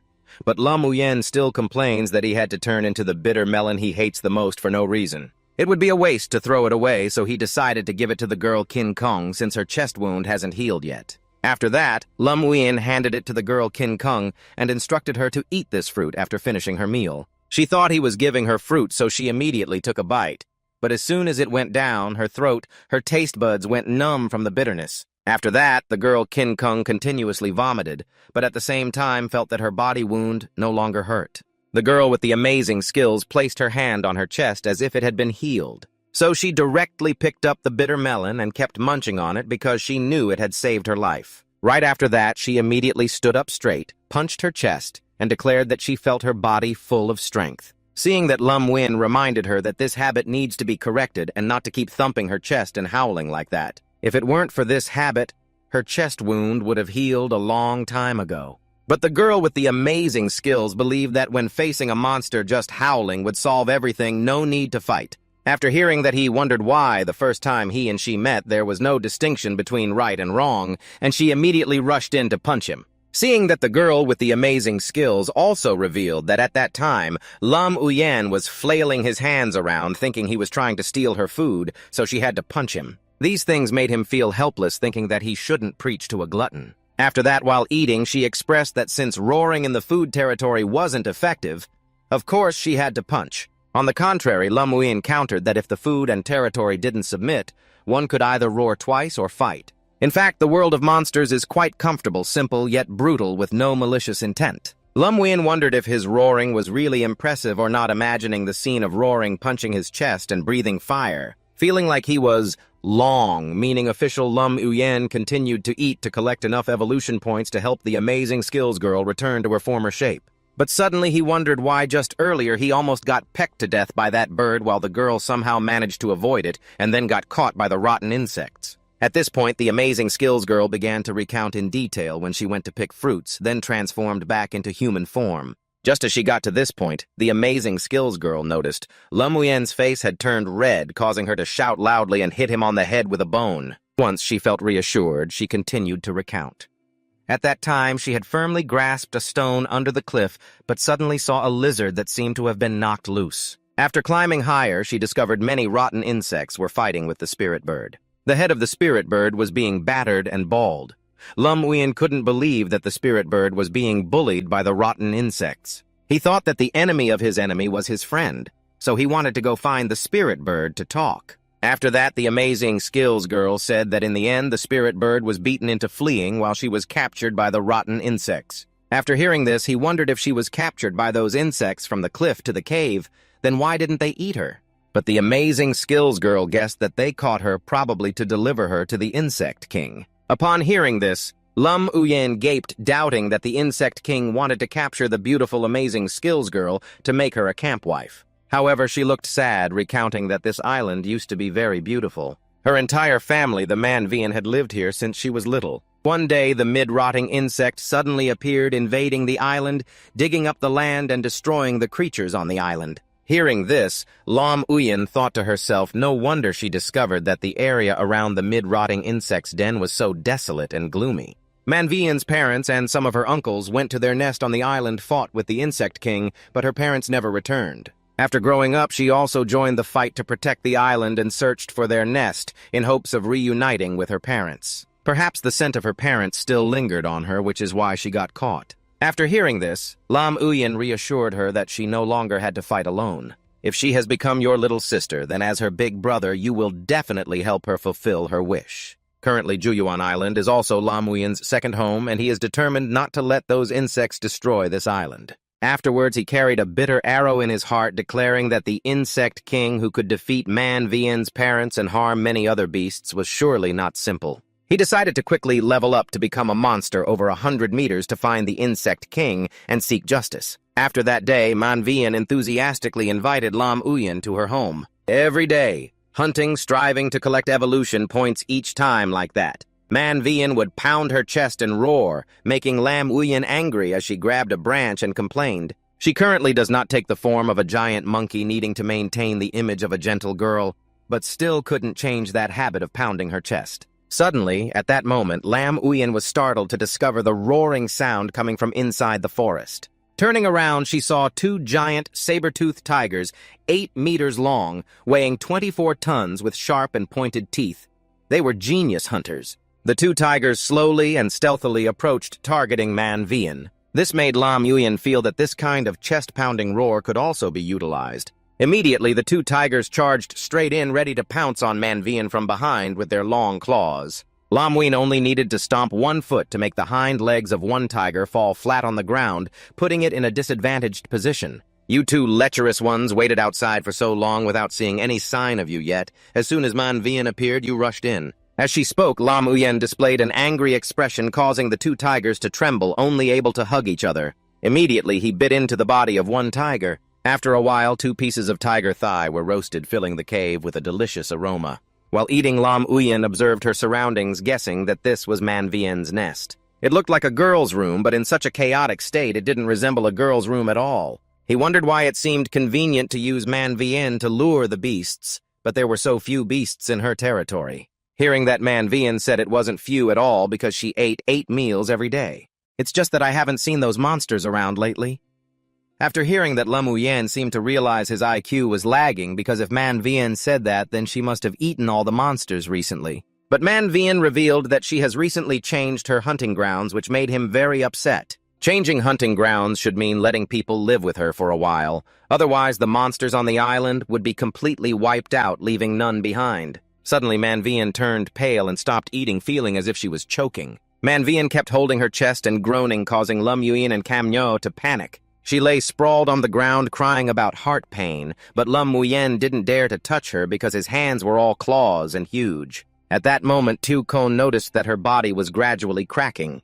This might be a side effect of transforming into a human for too long. After hearing that, Lam Uyen displayed a puzzled expression, which Tukon explained. Indeed, transforming will cause the life essence of those monsters which are large to shrink in size. This is already very dangerous, and moreover, the monsters do not understand how to use this energy source. Therefore, the longer the transformation lasts, the more the life essence is overexerted, leading to internal organ infarction. Man Vien has been transformed for a week, while Lam Uyen only changed back into a monster. Tukon shook her head, saying that it should have been over by now, but luckily she is a powerful monster. Moreover, she has eaten Lam Uyen's life fruit, which is why she has been able to hold on for a week. If it were someone weak like Lam Uyen, they would likely be done in half a day. After hearing that, he anxiously asked how to save her and wanted to know how long Man Vien could last. But his current evolution points are basically not enough to reform the transformation. Indeed, Tukon revealed that Lam Uyen had to quickly accumulate 100,000 evolution points. Immediately, he displayed a distressed expression because he was still short of 90,000 evolution points and didn't know where to find them. But pleading with Tukon was useless because even her host ignored her, let alone Man Vien. After that, Lam Uyen went outside the cave and activated the monster compass. It seems that Man Vien's territory is completely empty, so he had to go somewhere else. Luckily, Lam Uyen had the compass. He saw that this bright spot was the best, probably a powerful monster, so the evolution points would be more. But what still troubled Lam Uyen was not knowing the strength of this monster, and if he could fight back. But the urgent matter now is to save Man Vien first. Remembering his past life, he always hid and was timid, never daring to fight with others. In this life, Lam Uyen declared that he would fight to the end. Then he reminded Man Vien to hold on tight and instructed Cam Nyo to find a place to hide first, waiting for him to save her. Man Vien will return to save it. Just out of the cave, after walking a short distance, Lam Uyen discovered the ancient giant frog, which is 1 meter long and weighs 0.7 tons, prefers dense forests, and specializes in camouflage. It has just opened its eyes, and seeing Lam Uyen opened its mouth wide, wanting to eat him alive, not knowing its place and wanting to jump up to eat him. Seeing this, Lam Uyen punched it in the face with one hand, scolding this dirty frog for wanting to eat him. After that, Lam Uyen continuously used both hands to push all the frogs off the tree. It was standing on, even not hesitating to get dirty, and put the frog directly into his mouth, chewing noisily. At the same time, the system notified Lam Uyen that he had successfully devoured the ancient giant frog for the first time, earning a special reward of 2,000 evolution points. Therefore, he stood up and announced that he would eat until exhausted to save Man Vien. Even if there are frogs that are slimy, he must swallow them alive. Just after finishing eating the frogs, he discovered the giant ancient slipper, which is about 5 meters long and toxic. At this moment, Lam Uyen didn't even care what it was anymore. All that appeared in his mind was eat, eat, eat. He ate whatever he encountered, from a 3-meter-long scorpion with a sharp, poisonous tail when the system introduced it, but before it could finish speaking, Lam Uyen had already finished eating the whole dragonfly. The giant dragonfly, measuring 1.5 meters with extremely strong flying speed, also successfully flew straight into Lam Uyen's mouth. Lam Uyen ate so much that blood began to pour from his nose. He became frustrated, cursing why he had to encounter such hard-to-eat things. Moreover, this dish was also a strong stimulant, causing blood to pour out chaotically from his nose. Suddenly, a loud sound erupted from the back of the dense forest, and Lam Uyen immediately guessed that it was the roar of a beast. Contrary to his previous worried attitude, this time he felt very lucky to have escaped from the fate of eating frogs. Immediately, Lam Uyen ran over to eavesdrop. At this moment, a pack of wolves was surrounding something, and simultaneously the system provided information. Spiked back wolf sizes ranging from 10 to 30 meters, weighing from 30 to 90 tons. Ruthless, ferocious, sharp-sensed, with a crazy biting force, preferring to live in packs. The spines on its back are sharp, rigid, and pointed.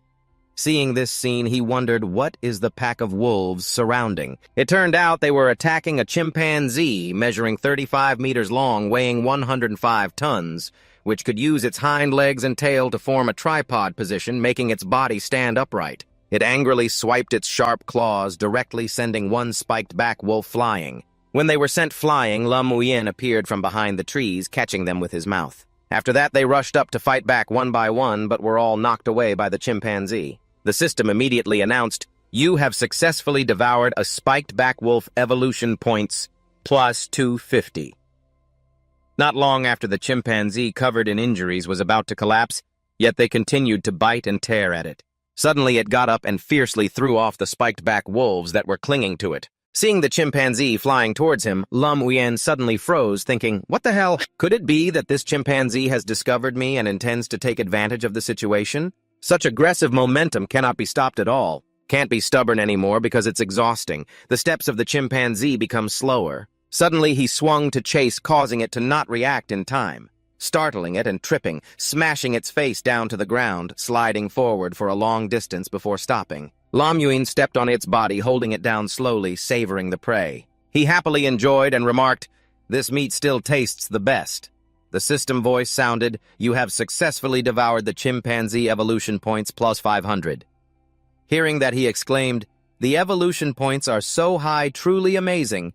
Just as Lam Muyin was tearing the chimpanzee apart, the foot of the spine wolf approached, looking at him. They were angry, baring their sharp teeth, growling. Then one jumped up high, wanting to attack while he was devouring the spoils. Seeing this action, Lam Muyin's gaze was ominous. He was annoyed, glanced over immediately, stood up and opened his mouth to bite the wolf flying towards him. Then Lam Muyin frowned, bit down hard, directly splitting them in two. Blood splattered everywhere. He angrily turned his red eyes and shouted, "You are ruining my meal, absolutely unforgivable!" The spine wolves were not backing down either. They growled fiercely a few times and then charged forward simultaneously. They kept jumping up, attacking his body. Lam Muyin was furious, opened his mouth and shouted loudly, grabbing the one biting his neck and putting it in his mouth, chewing fiercely. Then Lam Muyin swung his tail up, dealt with another one, splitting it in two. Then he directly stomped down, crushing the spine wolf. At that moment, the wild beast clinging to his shoulder suddenly saw them climbing up and was terrified, trembling, watching them open their disgusting mouths. She tried to hold on while screaming as they rushed to attack. He immediately caught her, so he bore the brunt of this blow. Lam Muyin did not forget to scold, "Something this small thinks it can take the pain for me," not wanting to waste more strength. He carried the spiny masses on his back, emitting electric sparks, angrily saying, "Get away from me!" Then Lam Muyin's eyes lit up.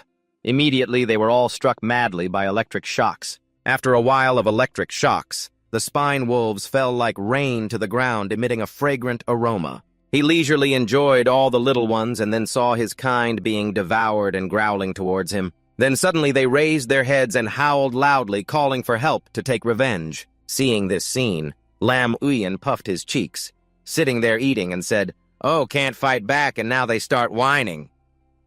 He laughed loudly, fearing his evolution points weren't enough, so he actively offered themselves to his mouth. Suddenly, his eyes turned a furious red. He turned around and said, "That's quite thoughtful, rewarding this one." Soon after, a large and fierce creature, the leader of the spine wolves, approached. With support, they immediately threatened you. Lam Muyin was still eating, seeing them approach, thought to himself, "This guy must be the leader of the wolf pack. He probably has a bit more evolution points." At this moment, the system notified, "Congratulations, you have successfully devoured evolution points gained, 510. He thought further, is this the brightest point on the monster compass? The creature's footsteps stopped calculating. He told himself, "Well, it's early like this. It must be quite stubborn, not easy to deal with." Lam Muyin focused on eating, saying, "This is still the best meal right in front of me. Let's eat first." The system kept popping up. The spineback wolf leader felt uncomfortable seeing you not responding. "This guy is still busy eating." And immediately, it crazily leaped up, extending its sharp claws toward you to attack. Its disruptive action made you annoyed. What, I'm just eating. Why are you bothering me again? It said, delicious food should be shared. Not willing to back down, Lam Huyen immediately opened his big mouth wide. Seeing this, the spine-back wolf leader jumped in shock, scared it, sat down, stunned. You brushed past it, grabbing the wolf behind. Get out of the way, get out of the way. The fierce wolf cannot be stopped. Don't interfere with me eating my fill. After finishing a hearty meal, you just left. The system then rang out, congratulations, you have successfully devoured. Spineback Wolf gained 210 plus 250 evolution points. It could only remain silent, motionless, glancing back, knowing it had been ignored. It was furious, grinding its teeth, thinking, damn, how dare it ignore a leader like me. Seeing Lam Huyen still eating with gusto, it decided to risk it and leap forward, reaching out toward you. Suddenly, you joyfully stood up, raised your hand, and cheered, finally, I've accumulated enough 100,000 evolution points. The spineback wolf leader couldn't stop in time, getting hit straight in the face by the spikes on your back. Lam Huyen eagerly agreed, starting the analysis and transformation process, additionally adding 100 points to increase the speed.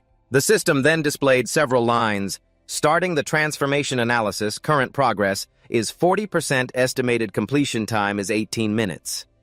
You remained silent, focusing on the struggling state of her, noticing she was trying hard to endure the transformation, sweating profusely. Lam Huyen worriedly said, I wonder if Vian Moi can hold on for 18 minutes. There's nothing around for me to devour anymore.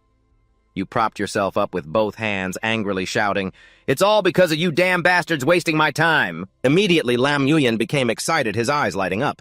If that's the case, you turned to look at the ferocious spineback wolf leader and said, then I can only use raw devouring to gain more evolution points.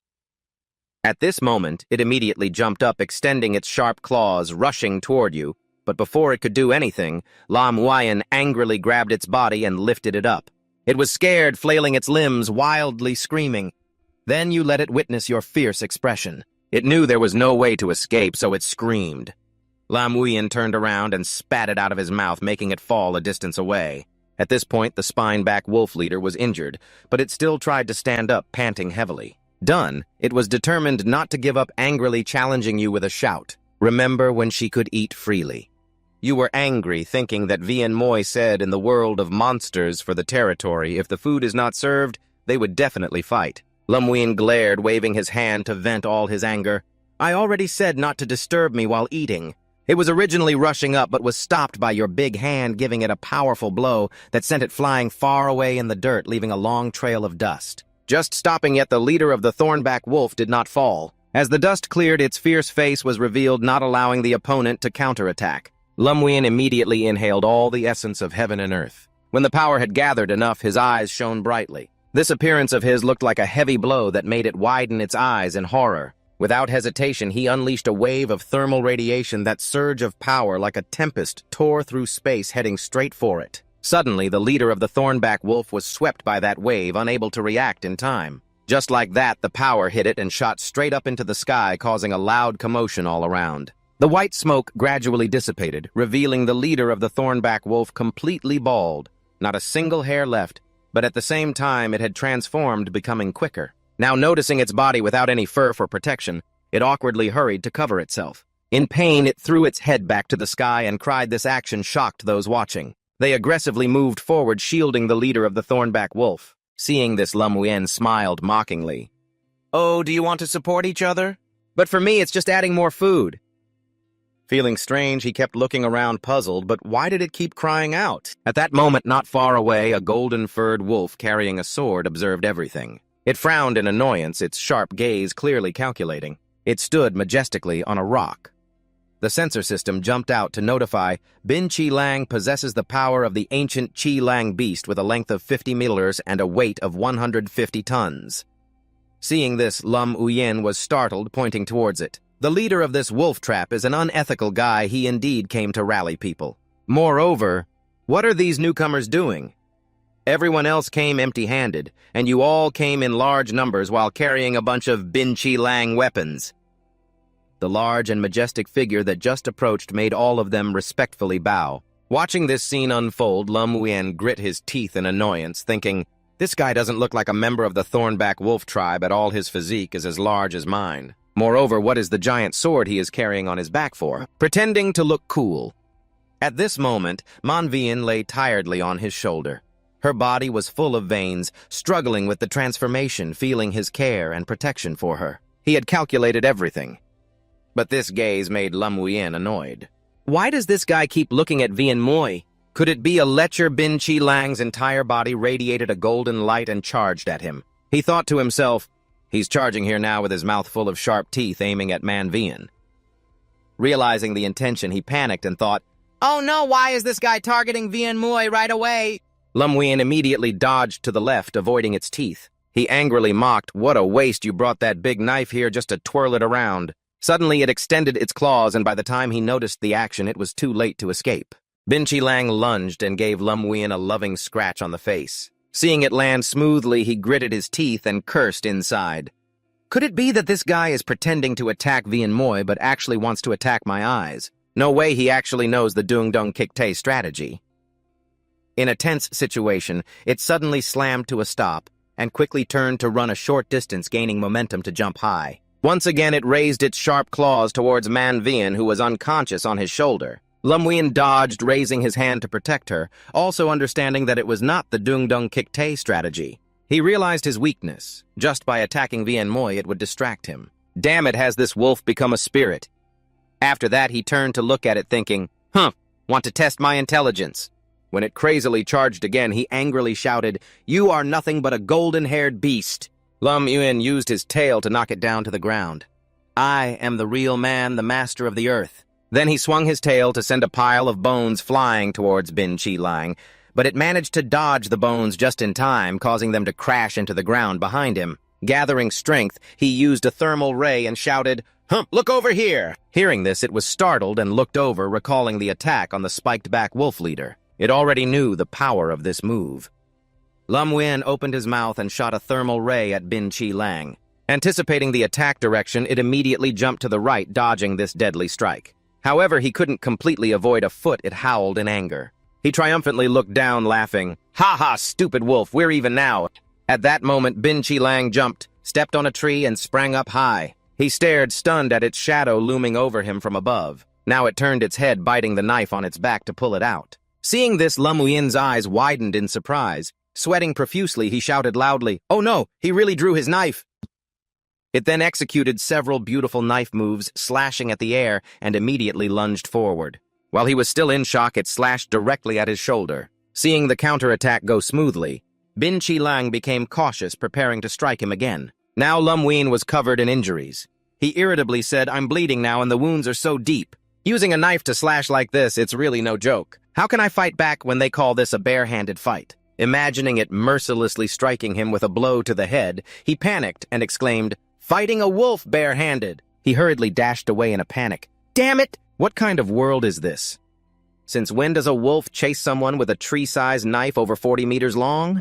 It was said that reincarnation would turn one into a monster to be able to bathe in molten lava, experiencing the feeling of a massage. Suddenly, Lam Huyen remembered Manhwa still on his shoulder. "That's right. I have become a monster. I can't run away just because the opponent has a knife. I still have to save Vian Moi. I must seize the time for her to return. Letting Manhwa face 2 against 1, we can definitely take this guy down." He lifted her with both hands, telling her that Vian Moi on his body had become his weakness, making him have to stand by helplessly. Despite trembling all over, she nodded in understanding.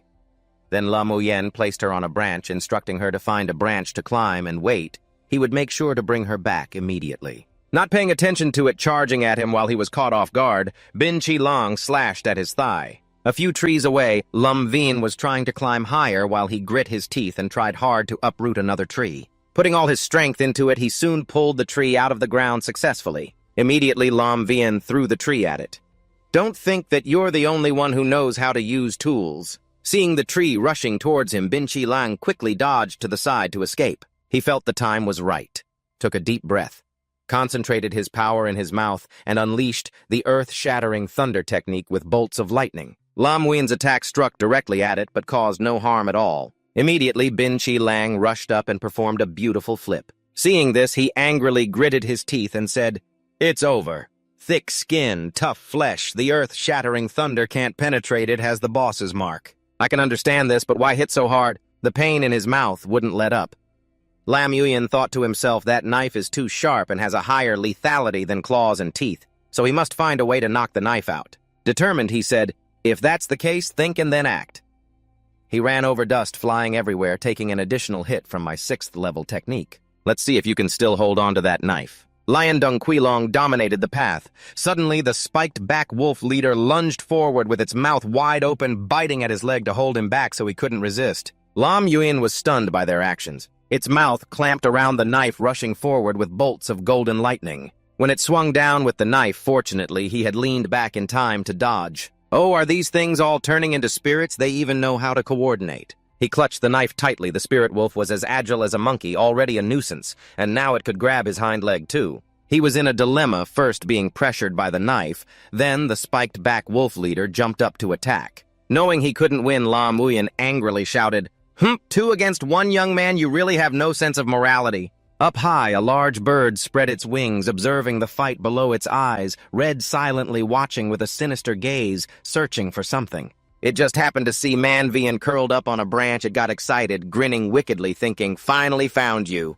Immediately, it opened its beak, spread its wings wide, and dove straight towards her. Hearing the noise, Manhwa panicked quickly, leapt up and escaped. Missing its target, it crashed into the branch, making a loud noise. Lam Yuyan was startled and noticed, "Why is that monster coming again? Vian muy dangerous." Not catching her, it looked around everywhere and then buried its face in the foliage, silently searching for Manhwa's figure. Knowing she was in danger, he panicked and shouted loudly, "Vian muy!" Faced with this impossible situation, Lam Yuyan thought to himself, in her past life, Vian muy didn't have a single friend, let alone someone who would risk their life for her. Images of her kept flashing in his mind. Filled with rage, he thought, "I won't let anything happen to you." He ignored the battle on this side, flying like the wind to her, because once he agreed, he would definitely help her fulfill her wish. Bin Tri Long was determined not to let him go chasing after him and throwing his knife. It fiercely stabbed into his massive body, causing blood to pour out. Looking at the blade on his body, Lam Yuyan was horrified, staring wide-eyed, clenching his teeth in disbelief. Even the spiked-back wolf leader kept biting at him. Lam Yuyan's face darkened, standing frozen without moving an inch. Suddenly, the sharp thorns on his back shot out sparks. Bin Chi Lang felt uneasy. The knife was stuck, causing it to jerk back in fear, sweating profusely. He spat out a line through clenched teeth. "Kid, you've fallen for my trick. My toy." Immediately, Lam Yuyan used the cheap electric shock technique, launching an electric attack at it. "I deliberately exposed a flaw for you to fall into my trap. As long as you can dodge the attack that harms my internal organs with a body as tough and thick-skinned as this, taking one of your strikes is nothing. After being punched for 17 years, I'm not just being punched for nothing." Seeing this scene, the spiked-back wolf leader stared in horror. It was injured by his sharp thorns, then he forcefully threw it back. Bin Chi Lang fell straight into a pile of trees, raising a cloud of dust. At this moment, Lam Yuyan's face was grim as he glared down at the spiked-back wolf leader with murderous intent. "Once I've dealt with that knife, it's your turn next. Offer up your evolution points." Hearing this, it was terrified but still didn't release them. Once done, he quickly dealt with its head. The system popped up a notification. "Ding, you have successfully devoured the spiked-back wolf leader evolution points plus 500. Devoured the spiked-back wolf. Leader evolution points 4490. The host has spent 1,000 evolution points. Current analysis. Progress is 67%. Spent 1,000 evolution points. Current analysis progress is 89%. Bin Chi Lang got up, knowing he was crazy. It was scared and could only tremble in silence. Then the system asked, "The physical transformation is complete. Do you want to take the physical fruit from the analysis process?" He eagerly agreed, saying yes. As soon as he finished speaking, the system presented him with a tiny green mushroom. Receiving the item, Lam Yuyan waved his hand, throwing the mushroom to Manhwa. "Hurry up and eat it." On this side, as the mushroom flew closer, she just happened to see the strange bird parting the green leaves. Spotting her, her eyes lit up. Hi, over here." Manhwa quickly grabbed the mushroom and chewed it vigorously. Opening her big beak, she screeched, and upon hearing this sound, she recoiled, frightened. At this moment, Lam Yuyan shouted in panic, "Hurry up, transform!" "Use the method we taught you before. Quickly transform." With this command, Manhwa seemed to be stimulated, stunned, and opened her eyes wide. She gritted her teeth, swallowed her fear, and reached out to observe the non-threatening actions of the monster bird. With disdain sneering, Manvian suddenly enlarged her hand and slapped it sideways, then swung her hand to throw it far away. As the dust cleared, Manvian appeared in her excited chimpanzee form, pounding her chest while he was being treated by the system, screaming in pain. Lum Win, the fragmented rebirth into a monster, has been completed, dispersing after Long Ka defeated the soldier wolf. He had exchanged real fruit to give to Vien Moi, who hurriedly ate it, gradually evolving into her King Kong form. Using her strong, large hand, she struck the monster bird hard, causing it to fly high into the air and then fall, which was really painful. Vien Moi felt happy to have transformed back into her King Kong form. "I'm back!" she shouted loudly, as if to let the whole world hear. "That's great, I transformed back." The joy was short-lived, as Long immediately thought that enemies with enemies are friends. "Should we go find that monster bird to talk?" She replied, "Wait a minute, does Long Ka want to find it to become friends? Okay, then I will go find it to talk." Vien Moi raised her arms high, braced herself, and jumped into the sky, approaching the monster bird. Immediately, she kicked with tremendous force at the weak body that couldn't resist. The monster bird's eyes widened, its mouth opened in a loud "A," expressing extreme pain. Vien Moi made friends and punched it without saying much. As she threw punches, she asked, "Quickly say, do you want to be our friend?" Vien Moi shouted loudly, "Speak quickly or I'll beat you to death." She continued to strike fiercely, causing the monster bird to be angry but unable to do anything. Seeing it stubborn, Vien Moi jumped up, preparing to deliver a kick. "Make friends." Vien Moi kicked the friend away. The monster bird was kicked high into the sky. She was very angry, pounding her chest with her 4 hands and shouting loudly, "What a coincidence! How surprising!" She saw many pieces of juniper wood scattered on the ground and suddenly had a plan, thought it over, picked up a piece of wood and threw it at Vien Moi to make friends. Then she took a run-up, raised it, aiming straight at the target, and with all her strength threw it very far and hard, heading toward the monster bird's flight path. The monster bird panicked, turned around, and saw the piece of wood rushing straight toward it, so it hastily landed. "Oh dear, you foolish one, is there anyone who makes friends like you?" Facing Long Ka, he faintly heard that the monster bird seemed to be scolding him. His indifferent face exhaled a long breath as he looked at the opponent in front of him. "All right, the wolf knows how to wield a knife. The chimp knows how to leap the tree, even knows how to open its mouth to scold, then nothing matters anymore. It's just that his mother has time-traveled to this damn world. In front of him, the enemy is still there, so the bird that knows how to scold people should be handed over to Vien Moi. I need to focus on dealing with the guy in front of me." But strangely, Chi Lang remained still. Why is he frozen like that? There's no movement from there, wanting to attack. Could it be that seeing the little human suddenly turn into a monkey scared him? Thinking that Long Ka felt happy, smiling smugly. "I currently have additional support and you lost your sword, so you should know to retreat, right? Hey, I'm saying our battle isn't over yet. Do you still want to fight?" The joy didn't last long before Chi Lang immediately bared his sharp teeth. "Did I say something wrong? Why do you suddenly look like a puffed-up chicken? What's meant to happen will happen." He was hit by him, blood-splattering face towards the sky. Moreover, after fighting for so long, his strength hasn't decreased at all. You think for a moment, looking at the sword stuck in your body. The target of this guy is the sword. This sword you have to risk your life to take back. How can I let you take it back? You start to feel something is off. The heartbeat is faster, damn it. A body this big, bleeding like this?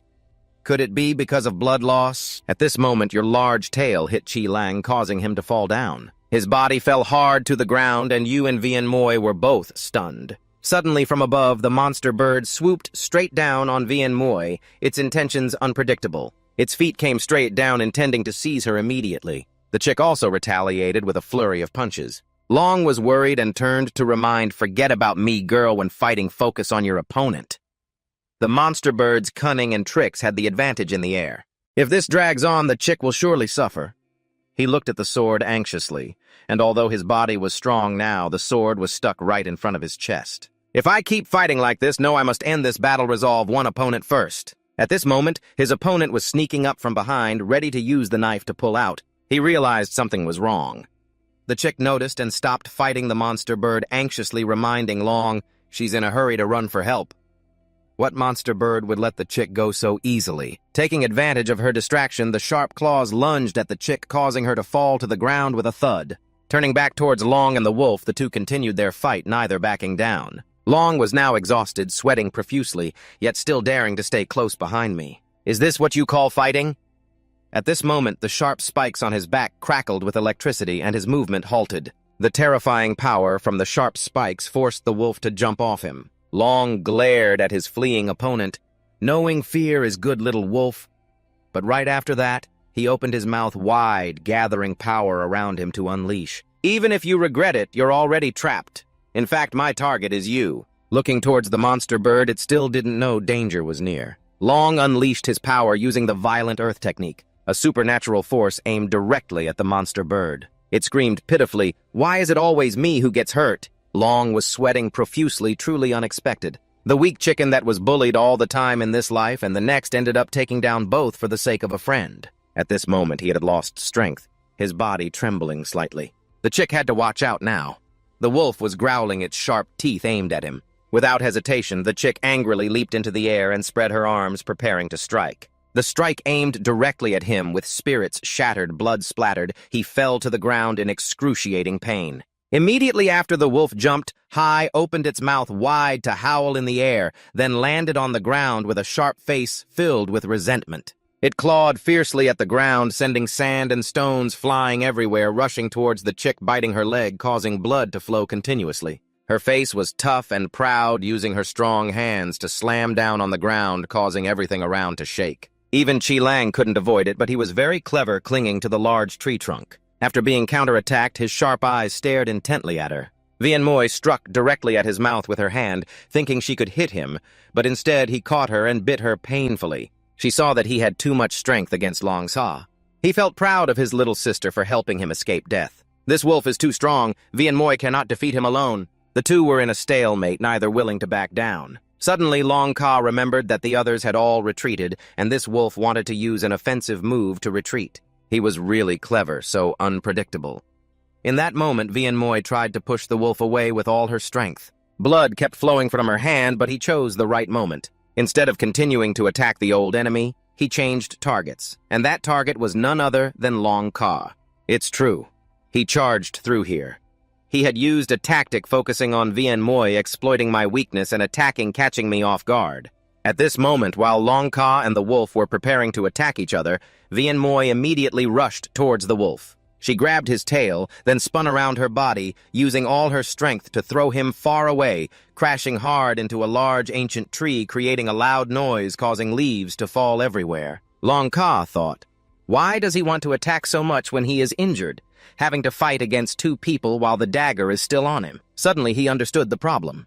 That's right, the dagger itself had easily injured him. Surely his background is not simple, so does he want to reclaim it? His eyes stared intensely at every action of the wolf, unaware of its whereabouts. Moreover, it was not easy for Vian Moi to strike. Vian Moi and he were still struggling fiercely. Then Long Ka felt that this battle could not continue like this. He shouted loudly, "Don't fight anymore! Stop!"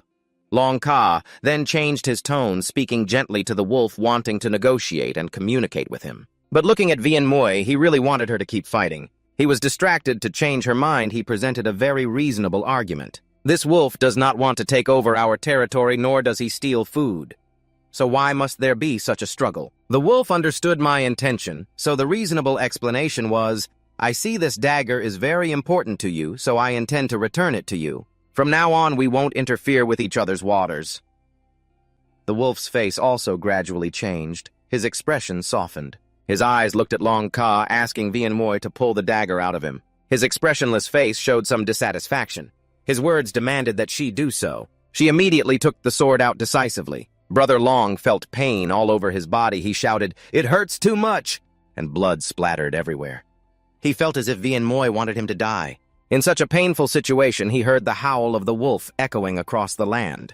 The two of them also turned to each other with confused expressions, not understanding what would happen next. Following the wolf using its tongue to lick the dry earth, it laid it over the still unhealed wound. Long Ka saw this action and thought of the best way to stop the bleeding, using dry earth free of contaminants and pressing it firmly on the wound. It couldn't go wrong. This wolf must have had contact with humans before. He then suggested that Vian Moi hold a handful of earth tightly and press it firmly on the wound. Before telling him that the wolf would abide by the promised agreement, Vian Moi withdrew the sword from Long Ka and threw it straight down to the ground right near the wolf. Then it used its mouth to hold the sword and slowly left, looking towards the large tree. A girl appeared who had seen everything that had happened, none other than Du M. She sat proudly showing off her satisfaction.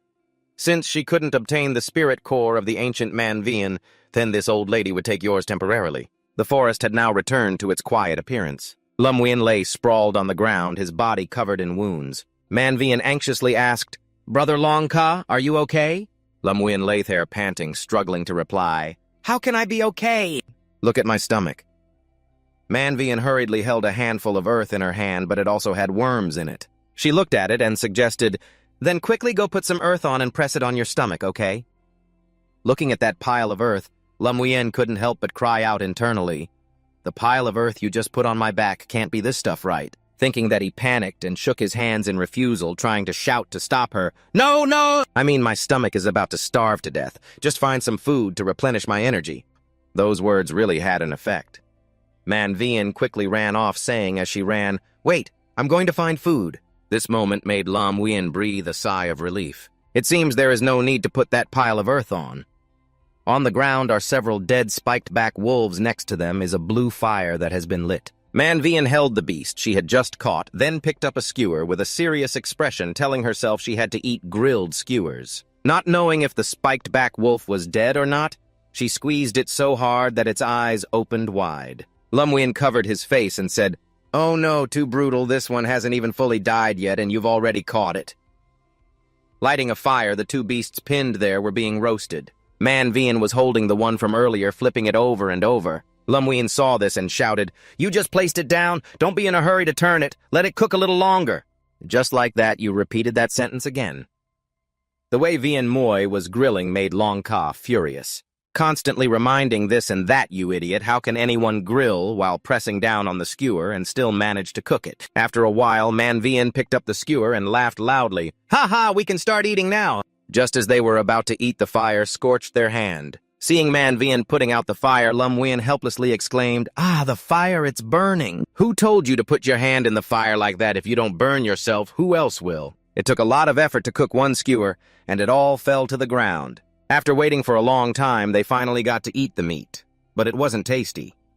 Making Lum Wien grimace and complain, "Teaching clumsy kids like this is more tiring than doing it myself. If it weren't for the evolution points, I'd be crazy to eat this." After finishing eating, they received a notification. The grilling was burnt and bitter, and it was covered in dirt. Manvian over here kept eating like a little demon, eating until the basket was full of snot, causing Lum Wien to praise, "This appetite is indeed more than a tiger, not a normal eater." Not long after, the system announced more news. Lum Wien glanced at the system screen, checking and finding that the host's body had been seriously injured, automatically deducting evolution points to heal the wounds. After using the evolution points indeed, Lum Wien's wounds were no longer there. Looking at his body, he was satisfied. "Haha, this devouring skill of mine is really great." The wounds had gradually healed. While chewing the meat, Lum Wien recalled the powerful beasts he had seen, but considering the current situation, that dream seemed far away. Right now, he could only sigh in his heart.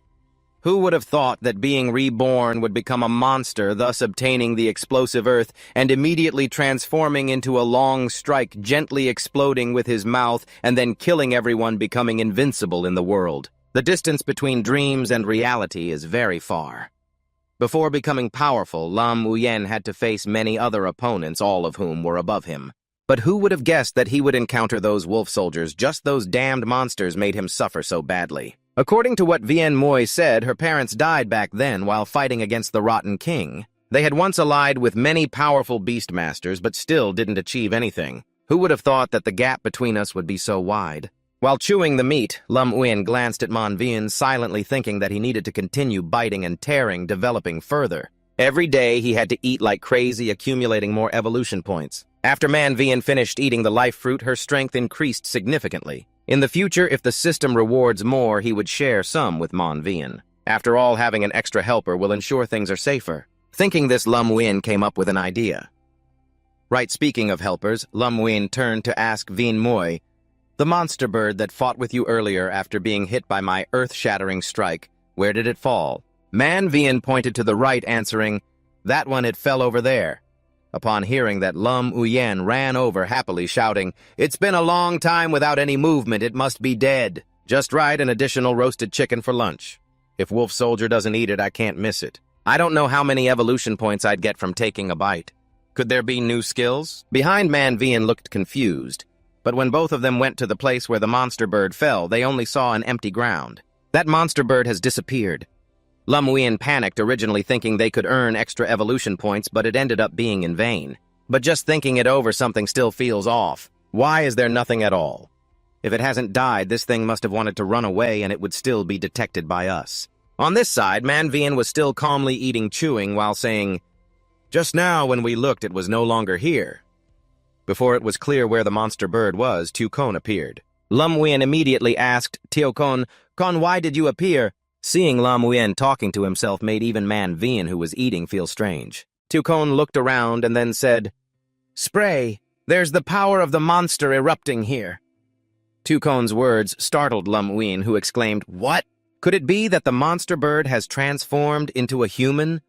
Quickly reconsidering the idea of the monster bird turning into a human seemed a bit strange. The person Lum Wien thought of who could do this was Tukon, so he turned to question, transforming into a small human and quietly leaving would indeed go unnoticed. But to transform you need to have its transformation fruit, right? Tukon was flustered and quickly explained for himself, "It has nothing to do with me.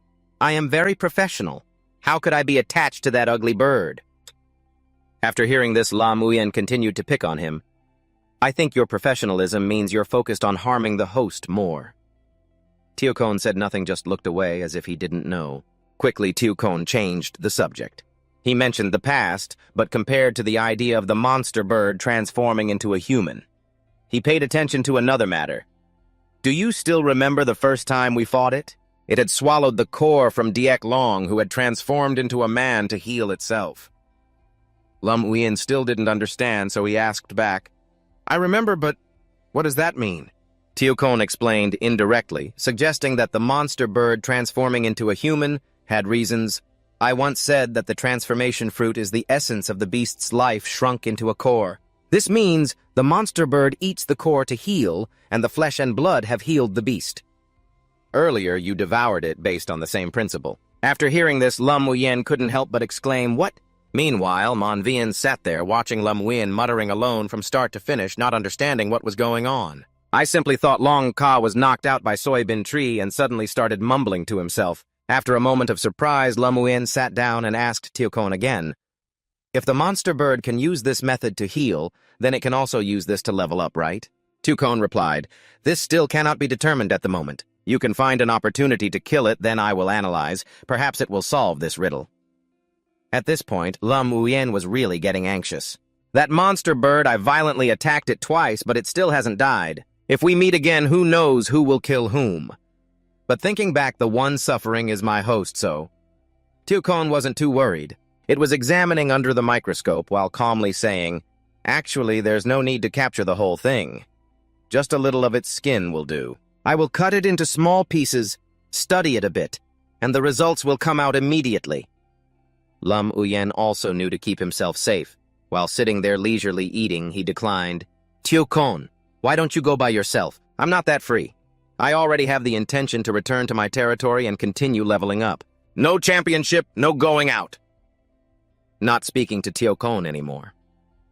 Lum Wien stood up, gestured to Manvian, and said, "Vien Moi, let's go follow me back to the territory. Anyway, the bodies of the beasts where you live have all been eaten clean. If you go back there, you'll have to go hungry, right?" Manvian, after hearing that, was not very convinced and asked back, "Is the food in your territory really that abundant?" Lum Wien replied with a smile, "Of course." At the same time, he felt that many fun things were sure to happen now that Vien Moi was coming along, haha. "I really want to see the interesting expressions of the monsters who joyfully sent me off when they see me bringing back a glutton." A week later in the cave, Lum Wien just woke up stretched and yawned widely. Lum Wien, when sleeping, has to sleep until he wakes up completely. As soon as he exited the cave, he saw Manvian diligently harvesting a pile of spiky wolves lined up neatly there. Moreover, there were also some other crocodiles looking over beside them. Tukwuktu had gathered enough firewood without anyone noticing. Lum Wien happily praised, "You really are our Vien Moi harvesting vegetables so early." Tukwuktu was obedient, and the firewood was getting neater day by day.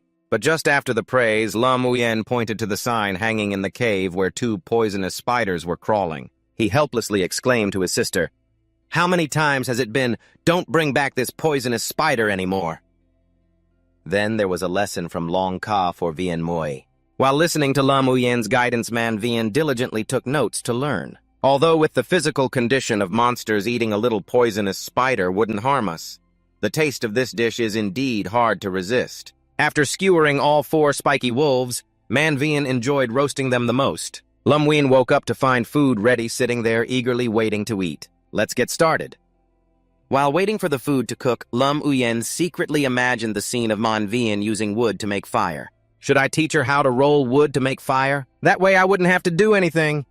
Just open my mouth to eat every day, and lying down with a little movement of my fingers would make me stronger, living leisurely like this every day. After thinking it all through, Lam Uyen snapped his fingers to call the system, "System, I want to sign a contract."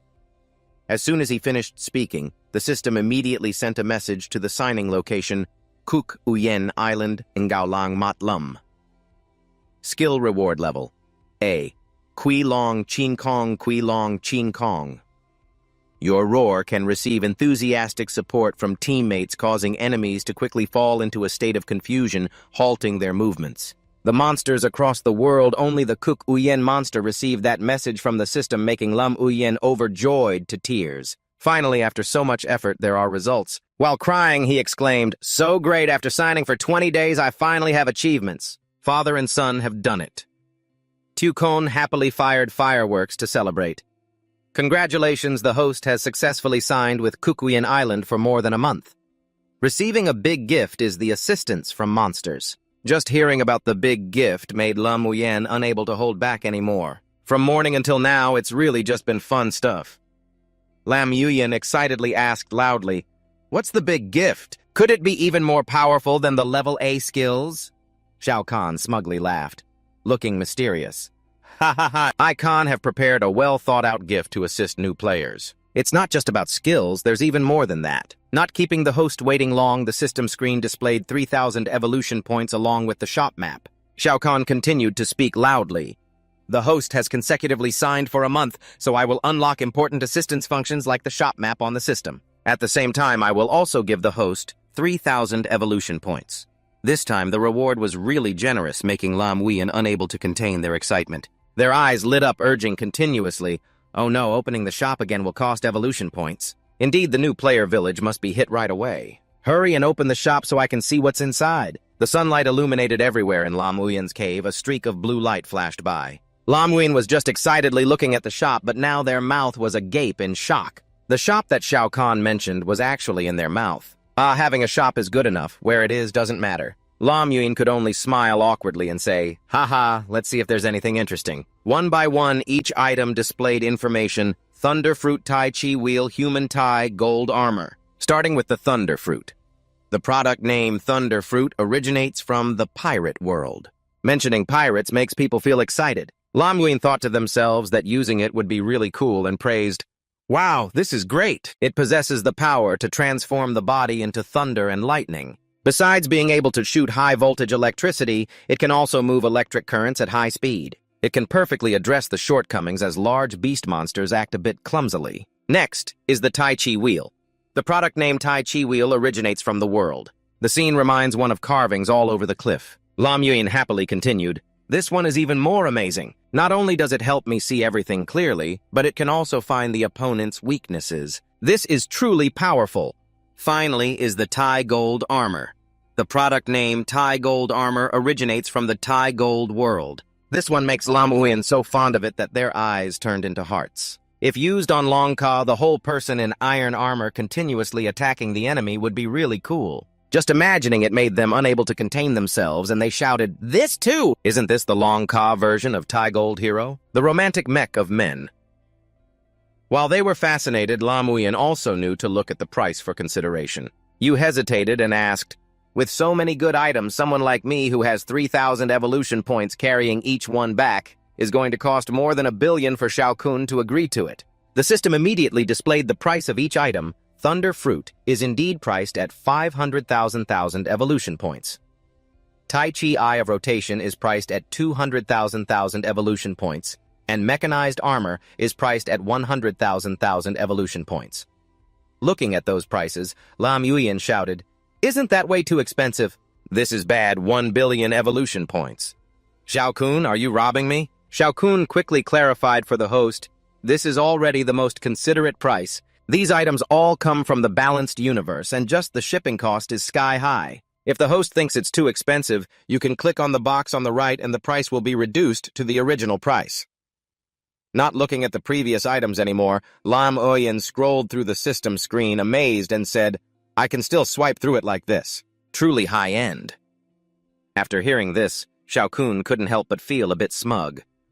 "Of course I'm a high-tech product. The current display shows 3 other items which are Thai alloy containing bone powder priced at 50,000 evolution points. Electrical stun 5 combined wave priced at 20,000 evolution points. High electric particle bomb priced at 10,000 evolution points." Just looking at the prices made Lam Yuyan exclaim in shock.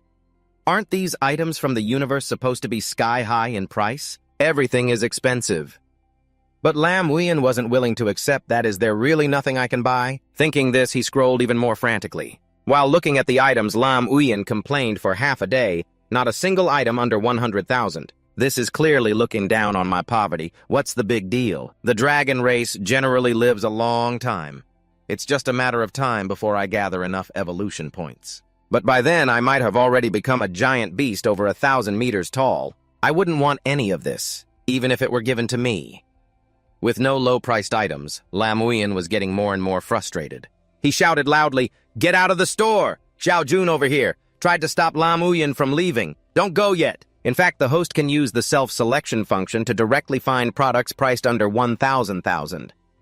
With an item under the price, Lam Yuyan could indeed be kept around. He turned and shouted, "There's also a selection option. Why didn't you say so earlier? Let me give it a try." A few minutes later, just as the little girl said, there was indeed an item under the price that made Lam Yuyan so happy he almost cried, "Wow, I finally found something under 10,000. The product name is a fire starter specifically used to adjust flavor, worth 1,000 evolution points. Although the price of this item is quite reasonable, it still seemed to leave Lam Yuyan somewhat unsatisfied. Adjusting flavor is one thing, but the beast can't go back empty-handed. After selecting to buy it, Lam Yuyan received a notification from the system. The host has paid 1,000 evolution points to exchange for a flavor adjustment machine. Congratulations to the host for successfully purchasing the fire starter for flavor adjustment. Just tilt your head down, nod slightly, take a small step, and reap something great. The item fell to the ground, it just got wet. According to the system's explanation, this is the 3D printing technology of this era. Lam Yuyan looked at it in panic, shouting, "Oh no, it's so disgusting! Can we clean it up a bit more?" Although it looked dirty, Lam Yuyan still had to pick it up and shake off the water. With a face that couldn't be more helpless, meanwhile the spiny wolf meat that had been grilled was slowly cooked, giving off a fragrant smell. Lam Yuyan sniffed with the delighted expression, "Yes, this is the flavor."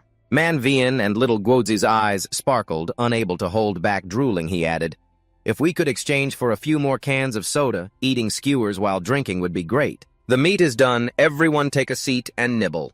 While eating meat, Lam Yuyan told Little Khan, "The system store is like this anyway. You can't buy anything right now." Little Khan checked the map, immediately opened it, pointing to each location while explaining, "The system map is actually an overview of the extreme Yuan Island based on scientific methods conducted by Khan. But because the area of extreme Yuan Island is very vast and the terrain on the island is very complex, I can only display specific terrain in the area where the host has signed." Lam Yuyan had been watching and understood, so he replied, "Ah, the war fog, I understand these highlights on the map, but Extreme Yuan Island is indeed very large. At my running speed of about 20 kilometers per hour, I can only highlight a small part." Aiming at a spot on the map, Lam Yuyan zoomed in. "This map can still be expanded for me to take a closer look. Wait a minute. What's that desolate and remote place in the west? It looks a bit creepy." Moreover, looking closely in the domain of Vien Moi and the monsters, there were also these gray spots. Little Khan pointed to the previous spot with a stick and said, "These are all dead lands places that have been passed through by the rotting insects. Surely the host has seen the very gloomy sky, the barren land, the withered flora and fauna, all resembling the color of deathly gray." Little Khan's words made Lam Yuyan understand, meaning that these damned insects are still continuously expanding their territory. Damn it, we must quickly stop them. Based on the map signals, clear out all these bugs. Little Khan excitedly continued pointing to the previous spot, then told the youth, go ahead. Use your mouth to swallow them all. Use your footsteps to light up the highlights on the map. He is the Deputy Lord of Extreme UN Island. After hearing this, Lam Uyen leaned in and asked, is there a reward for lighting up the highlights on the map? Then he used his hand to zoom in further on the spots on the map. Lam Uyen continued, becoming the Lord of Extreme UN Island, I don't care. He then looked over at Man Vien, who was enjoying his meal, making Lam Uyen think of how happy his Vien Moi had been with her parents. What I want to do is defeat the king of the rotting insects, avenge Vien Moi's parents, and restore Extreme UN Island to the peace and beauty it once had. Seemingly sensing someone staring at him intently, Man Vien turned his face around. Long Ka's hand, placed on Man Vien's forehead, momentarily made her hesitate, watching Vien Moi enjoy her meal. Lam Uyen finally made up her mind. As for the king of Cook Uyen Island, let Vien Moi handle it. Stammering out loud after all, Lam Uyen excitedly shouted, becoming the king of the monsters is my dream! But it seems that your Vien Moi is still very naive. Man Vien, holding a skewer, shouted foolishly, why is the king of Cook Uyen Island the king of monsters more fragrant than grilled meat? Causing Lam Uyen To spit out what she had just drunk. This guy really knows how to enjoy life. The king of Cook Uyen Island and the king of monsters are just empty titles. How can they be better than the feeling of a full stomach? Let's not mention this anymore.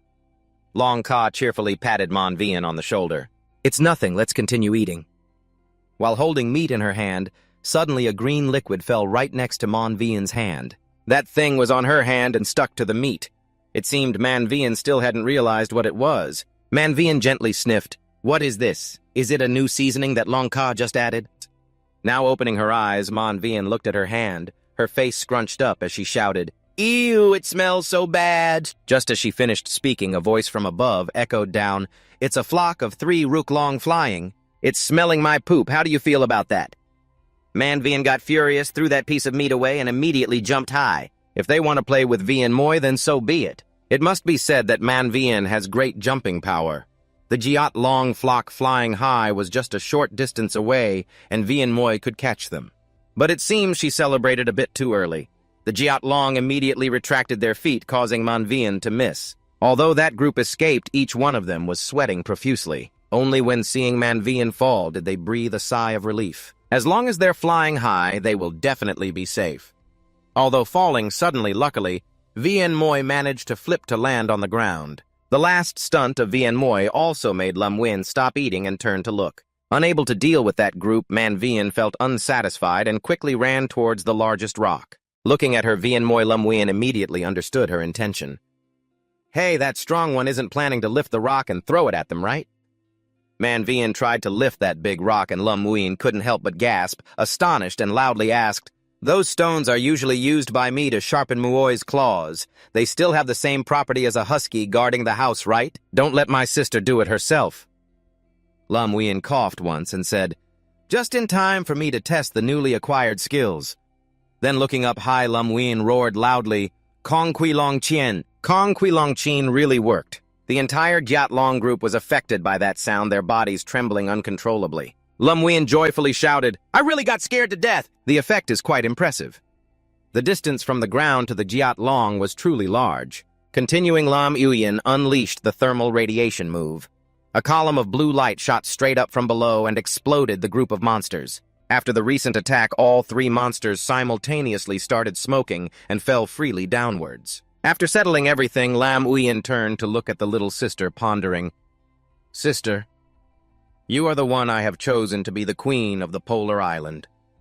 If even the Thunder Dragon couldn't handle it, what should be done? It seems that while one can become stronger just by eating to enhance the little sister's abilities, special training items still need to be prepared. Finally, Lam Uyen shouted to the little sister, starting tomorrow, we will begin training. I will train you to be just like a queen. Man Vien didn't know if she understood the previous statement. She just bit her hand innocently, asking, what kind of training? Is it even better than grilled skewers?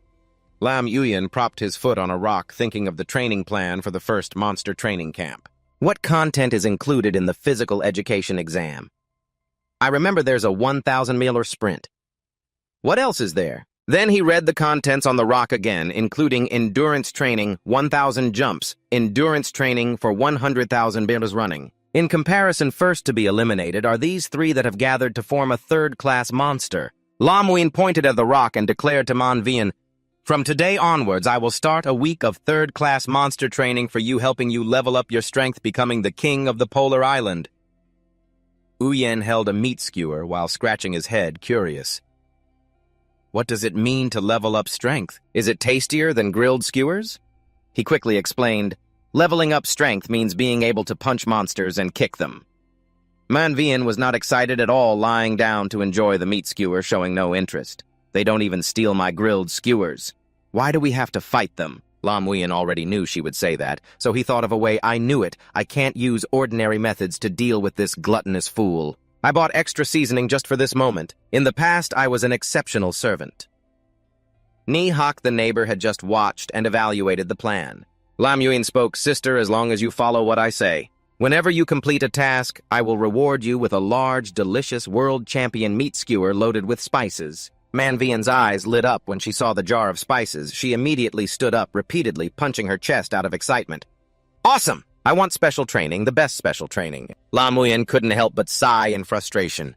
That's how the glutton's world is, simple as that. The situation is similar looking back at the past, but I'm no longer the same person I was back then. Lam Wein started the first task of special training, which was to do 1,000 times. The main content of the movement is very simple. Jump up, grab the horizontal bar, and lift the body up. Next, he would demonstrate for her. His legs bent down, gaining momentum, but his hands couldn't reach the branch of wood placed above. Lam Wein's hands flailed, trying to reach for the wooden beam, forgetting about his own arms. So frustrating, he thought he would use his strength to jump up, but this wouldn't be a challenge for me. Lam Wein jumped up, biting the wooden branch with his teeth to prevent his body from falling, then continued to guide. Man Vian threw kerosene, and Ziyang would be the first to speak up that the 8 trigrams body Xuan was no more. He was sitting below, not understanding what Lam Wein was saying. He looked down, and suddenly Man Vian had disappeared, surprising Lam Wein. Where is Vian? Suddenly, a hand appeared in front of Lam Wein, catching his attention. It was Man Vian, who had climbed up the wooden branch, smiling and reaching out to him. Isn't it just climbing a tree? What's so difficult about that? I'll help you. Lam Wein jumped off the branch and said, "All right, I was wrong. I shouldn't show off my skills. You are the true ancestor of carefree players. But even with strong hands, what is there to brag about? The key to real combat is endurance, so next we will proceed to the second item." After a while, a tall shadow was gradually appearing before the crocodile king in the lake. Then Man Vian's foot stepped on the crocodile's body, crushing it down. Endurance training run 100,000 meters. After kicking it, immediately ran away, causing another crocodile to panic at the sight of the one in front. A strange noise appeared, attracting the attention of the crocodile. It turned in fear, seeing in front of it Lam Wein and the entire zoo from the other side coming over. He walked tall past several crocodiles, making them fly into the air. Lam Wein was urgently chasing after Man Vian. He had never beaten his sister before. "Oh no, have I turned into a monster? Still can't outrun my sister." It turned its face back playfully, showing 2 fingers indicating kebabs and a jar of seasoning. Even the animals in the forest were disturbed by the 2 siblings, but they just knew how to cry. They all shouted and tried to run away madly, but of course pedestrians couldn't run too fast and didn't bump into anyone. Inside the cave, sounds of howls echoed from outside the cave that had been destroyed by Lam Wein and Man Vian. Lam Wein continued to teach Man Vian, "Listen, strength and endurance are just the basics. What really determines victory in real combat is techniques and experience. Look at the technique, Divine Dragon Waving Tail. Special training, third item, Surprise Combat." Lam Wein waved his tail, causing Man Vian to panic, unable to react in time. Quickly, he was knocked away by Lam Wein tail, making a loud thud. Man Vian suddenly sat up, panting, silent and motionless. This startled Lam Wein, who ran over. "Hey Vian, are you all right? If you're not careful, a strong tail swipe, you haven't been knocked out by me, have you?" As he approached, Man Vian immediately punched Lam Wein in the eye, causing him to freeze. He shouted in anger, "Damn it, you've learned bad things, pretending to be dead and attacking from behind. I don't know how to fight dragons, shouldn't I hit the face?" Lam Wein gasped in surprise. A blinding light appeared, startling Man Vian. Lam Wein blew hard down at it, causing it to quickly dodge to let her taste the fierce breath. These rays quickly spread out around, then shot towards the innocent beasts holding other protest signs. They were blown away completely. A voice rang out, "Are you two destroying the house to move away? Tukon appeared looking at the devastated scene before him. He couldn't help but exclaim, "Such a good place originally, with very beautiful scenery now shattered like a broken beehive. It's about to catch up with the gray dead land of the rotting reptiles. If this continues without the rotting reptiles, you guys could roll around and sink this island." Lam Wein pondered. "That's right, I also feel that this scene is a bit too much. If we scare all the hunting beasts away, what will we conquer later? But to deal with the king of the rotting reptiles, we must definitely upgrade our strength. Is there a good way?" Tukon turned her head to glance, not looking back at the figures of the two stomping, causing the ground to shake. "We still want to train specifically with such intense exercise." Suddenly, Lam Wein thought of something, the physique, that's right. As long as the physique isn't that big, it will be fine. "Our Tukon Kon has turned into a human. Can special training also enhance the power of the monster form?" He dejectedly said, "In principle it can. Based on the human form, special training can enhance the body's load capacity for core energy.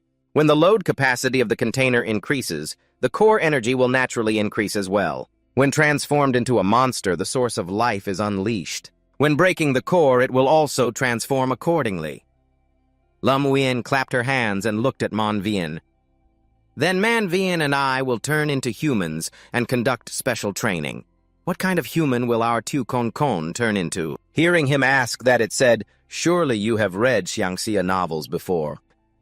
Then it quickly explained, "Because a person transforms into a monster by the idea of breaking the core, leading the power in the core into the limbs and bones, like breaking Dan to become a monster in Xiangxia novels. But the monster transforms into a human by condensing the strength of the whole body, at the Dantian condensing into a core similar to the alchemy described in cultivation novels."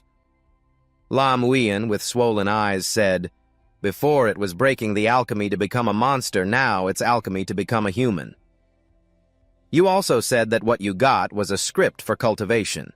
MVN came here to stop breaking the house, so he decided to transform into a human and continue training." Man Vien walked over and sat down. Lam Uyen looked at him and instructed him to imitate my posture. "First, bend your knees and sit cross-legged, then concentrate your mind."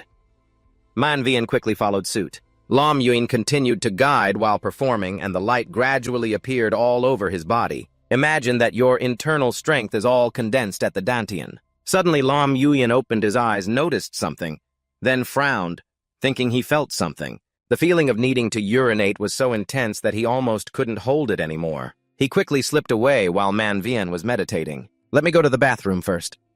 After a while, he finished. Lam Uyen felt relaxed and exclaimed, "What a relief." But when Lam Uyen returned, he couldn't see Man Vien anywhere. Where did M Vien go?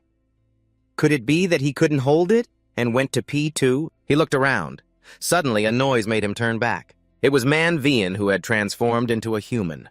He was jumping up, shouting to get Lam Uyen's attention. "I'm here! I'm here!" Lam Uyen looked at Man Vien's mouth, agape in disbelief. "Wow, that was fast! I have transformed into a human." He thought to himself, "Could it be that I turned into a monster and my sister looks down on me?" Thinking this, Lam Uyen sat down to meditate with the words "successful transformation" written on his forehead, seriously chanting a spell through his intention, condensing the strength of his whole body at the Dantian, forming a core. Lam Wein in human form was also meditating. In all three categories, strength, endurance, and combat, I lost to Man Vien. Forget it, reasoning and knowledge are my strengths. I must not let others underestimate me. Man Vien, feeling dejected, sat by a rock waiting for him to gain enlightenment. Lam Uyen continued to focus on gaining enlightenment, ignoring Man Vien, who was munching on skewered meat. It was already evening, and Man Vien returned to his beast form, carrying another beast on his shoulder, telling him, "It's time for dinner. Brother Long, start the fire." He was about to break down because Man Vien kept calling out like that. He couldn't focus on gaining enlightenment, and suddenly Lam Uyen shouted loudly, startling Man Vien, "You think transforming is impressive? Can you please stop walking back and forth in front of me and interrupting my meditation?" And then a miracle happened. At that moment, his mouth emitted light, and he didn't even know what it was. "Ah, what is happening?" Man Vien, frightened, shouted, "Brother Long, shut your mouth, quick! Why are you shooting out again?" But he couldn't answer, only thinking that he didn't intend to release a violent breath. Lam Uyen understood the principle. It must be because the method of releasing the violent breath is similar to the method of transforming into a human, both requiring concentration of attention and condensing bodily strength at one point. So just thinking like that, he looked up and brought the sphere back in. Can't release the violent breath here, it will destroy my own home. Swallow it back quickly. Lam Uyen trembled all over. He lowered his head and tried to swallow the violent breath's power. Finally, after a difficult moment, he managed to swallow it. Lam Uyen sighed in relief, at least he managed to swallow it. Suddenly, both his hands and the whole body of Lam Uyen began to glow. He looked at his hands in amazement. Wow, just like that, he has transformed into a human. He joyfully exclaimed, after swallowing the violent breath, I can transform into a human again. It seems that this violent breath is actually a shortcut enhancing the operational power within the body. Lam Uyen looked at his body and clenched his fists, saying, Last time I was too busy escaping, I didn't have time to test this body's strength. The sun gradually set behind the trees, the twilight light filtering through the forest. At this moment, Lam Uyen was happily laughing. Whether running 100,000 meters or doing pull-ups 1,000 times with this body, there would be absolutely no problem. Saying that he ran around Manhwa and the fainted animals, setting them on fire. Yes, night had fallen, but Lam Uyen was still diligently practicing on the pull-up bar, ignoring Manhwa, who was hungry. What about those people over there who are starving to death? He declared boldly while doing pull-ups. You need to redefine the 8-second boy. The so-called 8-second boy is the boy who does 10 pull-ups in 8 seconds. On the morning of Monday, the sunlight gradually rose, shining into a corner of the cave. Lam Uyen had done 4,002 pull-ups from last night until now. He let go of the bar, landed on the ground, thinking that being a human was still better for conducting special training, protecting the environment, and saving costs. At this moment, Lam Uyen noticed that Manhwa and Xiaoguozi had leaned against each other and fallen into a deep sleep, snoring loudly. Why are these two sleeping so soundly? He quickly approached to wake them up with some punches. Wake up quickly, don't sleep anymore. Get up and continue training. Xiaoguozi, you keep watch. If any other monsters approach, immediately inform me. MVN transform into a human and continue training. Lam Uyen began to confidently say, After transforming into a human, you can really move without any reservations. If this time you can beat me, I will give you 10 skewers of meat marinated with...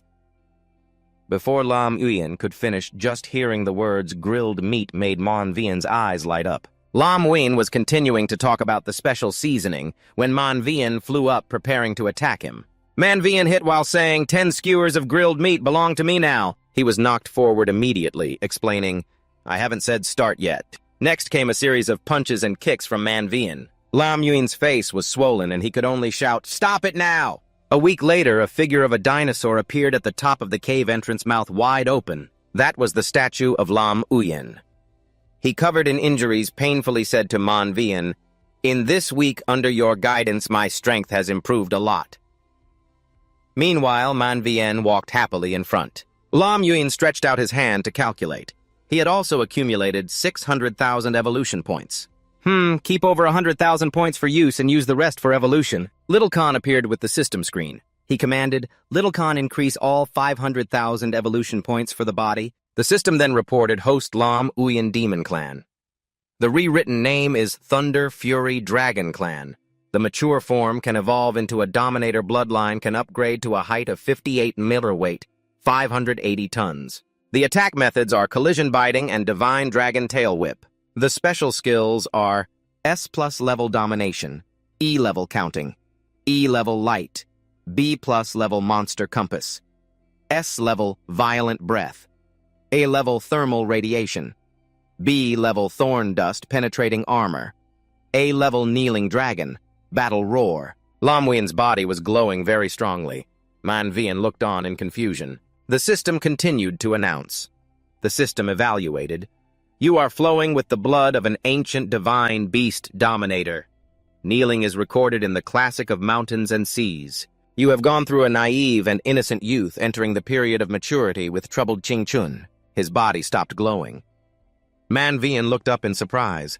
Brother Long, why have you suddenly grown taller? Hearing this, Lam Uyen became even more pleased, his entire body shimmering like stars, replied, Because I am still in the body development phase, eating on time, not picky, sleeping early, waking up early, good for health, and exercising regularly, the body grows taller.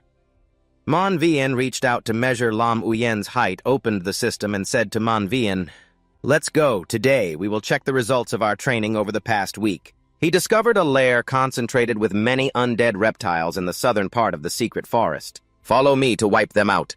We can eat plenty of grilled reptile meat. Manhwa loved this dish very much, so he was extremely eager. His eyes sparkled with heart shapes, and he shouted, "Eliminate the undead reptiles!"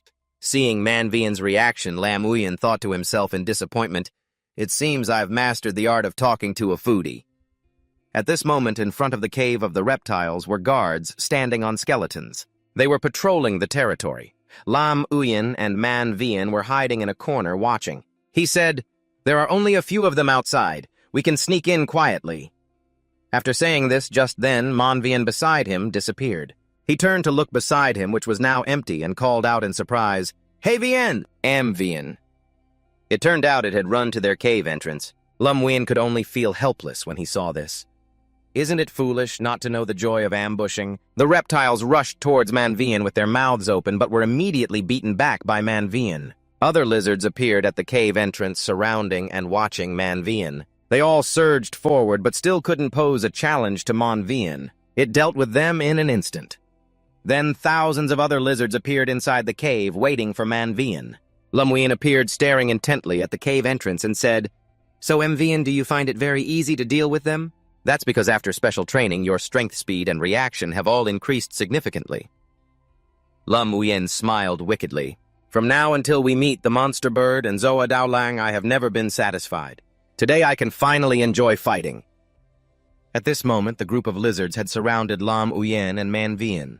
He used his power to create lightning strikes enough for us to eat for a week. Meanwhile, Manhwa was crazily smashing them. Lam Uyen assessed the situation. Although these reptiles were numerous, it was good that they were coming in waves like this. Manhwa over there was still fighting fiercely. He caught a lizard and crushed it with his hand. The feeling of single-handedly suppressing them was refreshing. "Manhwa, no matter how many reptiles you kill today, I will add special seasoning for skewered meat just for you." Thinking of the grilled skewers, Manhwa eagerly stomped his feet and pounded his chest. Grilled skewers, I want to eat 500 skewers." Lam Uyen felt proud. Although this kid looked very unique, his fearless spirit for food was commendable. "Among my old enemies, I am willing to honor you as the bravest." At this time, more and more lizards appeared. They looked fierce as they crawled out. Suddenly, deep inside the cave, cries echoed. When they reached the cave entrance and saw Lam Uyen and Manhwa, they suddenly turned back into the cave. Seeing them slowly crawl back in, both looked at each other puzzled as to why they turned back. Lam Uyen was speechless at their earlier actions. He even said they were brave, yet they slapped him in the face. "Is this how you play?" Manhwa was angry because his skewered meat had been reduced. Lam Uyen was very curious why they suddenly retreated during a fight. He had no idea what kind of environment was inside that cave. "Let's observe first and think later." Manhwa angrily stomped his feet and then charged forward, shouting loudly, "Come back now, my 500 seasoned grilled skewers." Lam Uyen was surprised and couldn't stop it. "Wait!" Manhwa rushed in alone, and Lam Uyen could only helplessly follow. Both hurried inside. The deeper they went, the darker it became, with only a few flickering green lights visible. Looking at the positioning map, he wondered, "Where are the reptiles? Why can't I see any?"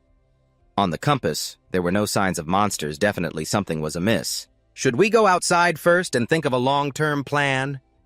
Suddenly, glowing eyes of lizards appeared on the ceiling. They jumped down from above, and Lam Uyen and Manhwa had to face thousands of elite lizards. Then everyone fought against those lizards. They kept appearing, attacking Lam Uyen and Manhwa. The two stared at them with murderous intent. He looked at the substance the lizards left on him like mosquito bites, gritting his teeth in annoyance. Although the venom of these reptiles only caused limited damage, there were so many of them now, a large amount of venom was still troublesome. Then Lam Uyen opened his mouth and used a powerful breath to strike at them. He could only perform a major attack on this group. At this point, the two had eliminated a portion of the surrounding reptiles. Suddenly, there was a tremor from behind, and Manhwa heard a loud noise. A giant beast rushed towards the two. Lam Uyen immediately pushed Manhwa aside under the intense gaze of the giant beast. Manhwa carefully positioned himself to be directly hit by this lizard king. Lam Uyen was sent flying high, hitting the ceiling. Manhwa saw him scream. He wanted to run to help, but was held back by other lizards. Lam Uyen braced himself to get up after the impact. As he looked up, he saw the lizard opening its large, venomous mouth, intending to swallow him. Lam Uyen used his hands and feet to block the mouth of this lizard. Its venom glowed inside its mouth, catching him off guard. "Damn it, you're biting too!" And then it spat venom into Lam Uyen's body. He fell backward, dirt and rocks flying everywhere, and Lam Uyen's hand, which was covered in venom, started bleeding. Looking at the wound on his hand, he couldn't help but exclaim, "Is this lizard saliva corrosive like this?" The information system announced about the giant beast in front. Vung Chi Look, Kudao venom carries the bloodline of the king of dead reptiles, serves as the deputy commander of the king, leading a group of dead reptiles to gradually invade the Yuan Extreme Island. Height 60 meters, weight 480 tons. Lam Uyen looked at the information on the system screen, surprised. Randomly fighting discovered a character that cannot withstand the king's own son of dead reptiles. "If I kidnapped you, threatened your father, would you leave this island, I wonder?" The venomous mouth continued to open, the venom aimed at Lam Uyen, standing opposite. Lam Uyen saw the stream of poison rushing towards him and quickly jumped to the side to avoid it. Seeing the poison corroding the rock, Lam Uyen quietly thought, "The venom of this creature not only has a strong toxin, but also a high attack power capable of easily piercing through rock walls. Fortunately, its speed isn't fast. As long as he doesn't get completely distracted, he can avoid it." Behind the poison are two swirling pits filled with toxic fluid. The poison has now grown fangs and is larger than before, startling Lam Uyen. Is it planning to unleash a big move? Immediately, it fired thousands of streams of super-strong poison at him. Lam Uyen watched this scene, his jaw dropped in fear, and shouted, "Damn it! It can shoot continuously!" Vung Chi's six-headed attack continuously shot towards Long Ka. Most of Long Ka's body was hit by its saliva. The powerful impact caused Long Ka's massive body to fall down, crashing and sliding along the ground. Manhwa was surrounded by a herd of reptiles, nearly 1,000 of them clinging to her. There was no way to reach Long Ka's side. She could only stretch out her hand to call him. Long, the focal point of the battlefield, was forming a triangle. On one side, the chimpanzee was struggling with the swarm of undead reptiles, unable to escape, while Long Ka lay motionless on the ground and the biological son of the undead king was lurking, waiting. It seemed that it had also used quite a bit of strength for that attack, appearing to be tired, its grotesque teeth dripping with a horrifying green substance, panting heavily. The large king cobra stood still, observing Long Ka lying on the ground, waiting to see if the creature in front of it would move. The chimpanzee, witnessing this scene, didn't know how to stop the danger approaching Long Ka, as the footsteps of the large king cobra moved closer to him while she was struggling to save herself. Suddenly, the chimpanzee looked up and discovered the stalactites at the top of the cave that could be utilized. She used all her strength to jump high, causing the reptiles clinging to her to fall to the ground. Manhwa escaped from them, reaching for the stalactites above the cave, gripping them tightly, hanging herself on the stalactite, using the terrain to move. The undead reptiles were still below in the cave, chasing after Manhwa. She quickly used her hands to cling and move, causing the reptiles still clinging to her to fall towards their companions below. Once she moved above the large king cobra, Manhwa paused, bending down to look at it. It also noticed her raising its head to look at the chimpanzee. The chimpanzee let herself fall, using her curved body to shield Long Ka, protecting him. Right now, he was still unconscious, and she couldn't let it have the chance to approach. The most primitive attack move of King Kong is from the chimpanzee. Of course, it would choose its advantage to drop a punch. Targeting the head of the king cobra, the chimpanzee's powerful fist with strength like a vortex aimed directly at its head. This punch could stir up the surrounding air, going straight into the brain of the large king cobra. Spin around one more time, the chimp punches it, flying to the left quite a distance away from them. It couldn't fight back either, its body like a large overturned vehicle clinging to the cave wall. It opened its oversized mouth wide, gathering fluid to prepare for a counterattack. Long Ka was able to crawl up. He supported himself with both hands, saw this scene, and reminded the chimp, "Mvn, be careful." Luckily, thanks to his reminder, she quickly dodged the saliva from that guy, not forgetting to mock, "Is that all?" Much weaker than the violent breath of Brother Long.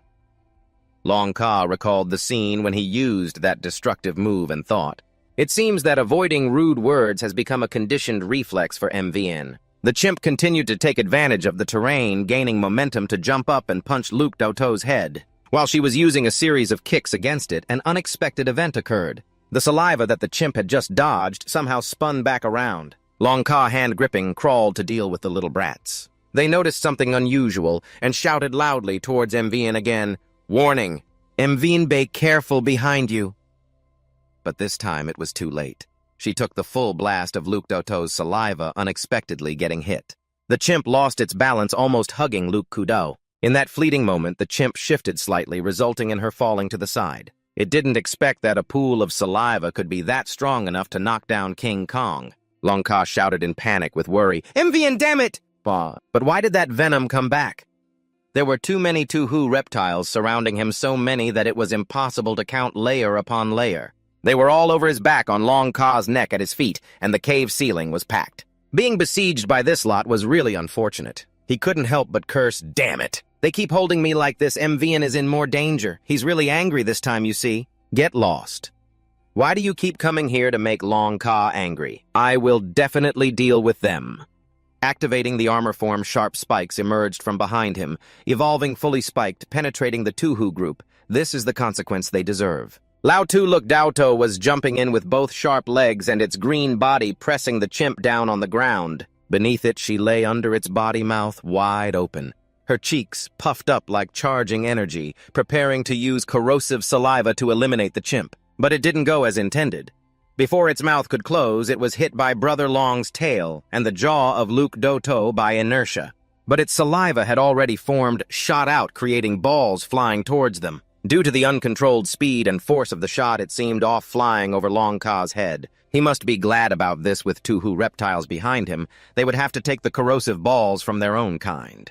But no, when saliva comes into contact with them, not only does nothing happen, but it also changes direction and flies back. Long Ka and the chimpanzee were so surprised by this phenomenon that their eyes bulged out and their jaws must have been fixed in place or they would have fallen off. "Where did you go, damn it? Can we still play like this?" The saliva came back, and Long used his body to shield the chimpanzee, not letting a single drop touch her. Manvian shouted loudly, "Long, this corrosive stuff doesn't have much effect on Long Ka, but we can't underestimate it."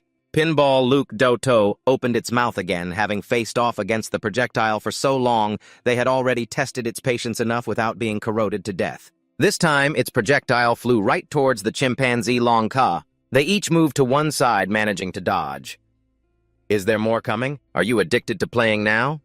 Since they dodged, that ball of saliva flew further away. A Tuhu wearing a hat on a rock was targeted. If we follow the events of the previous pinball turn, it is certain that when these two objects make contact, it will cause the saliva to fly back. So who would be foolish enough to let that happen?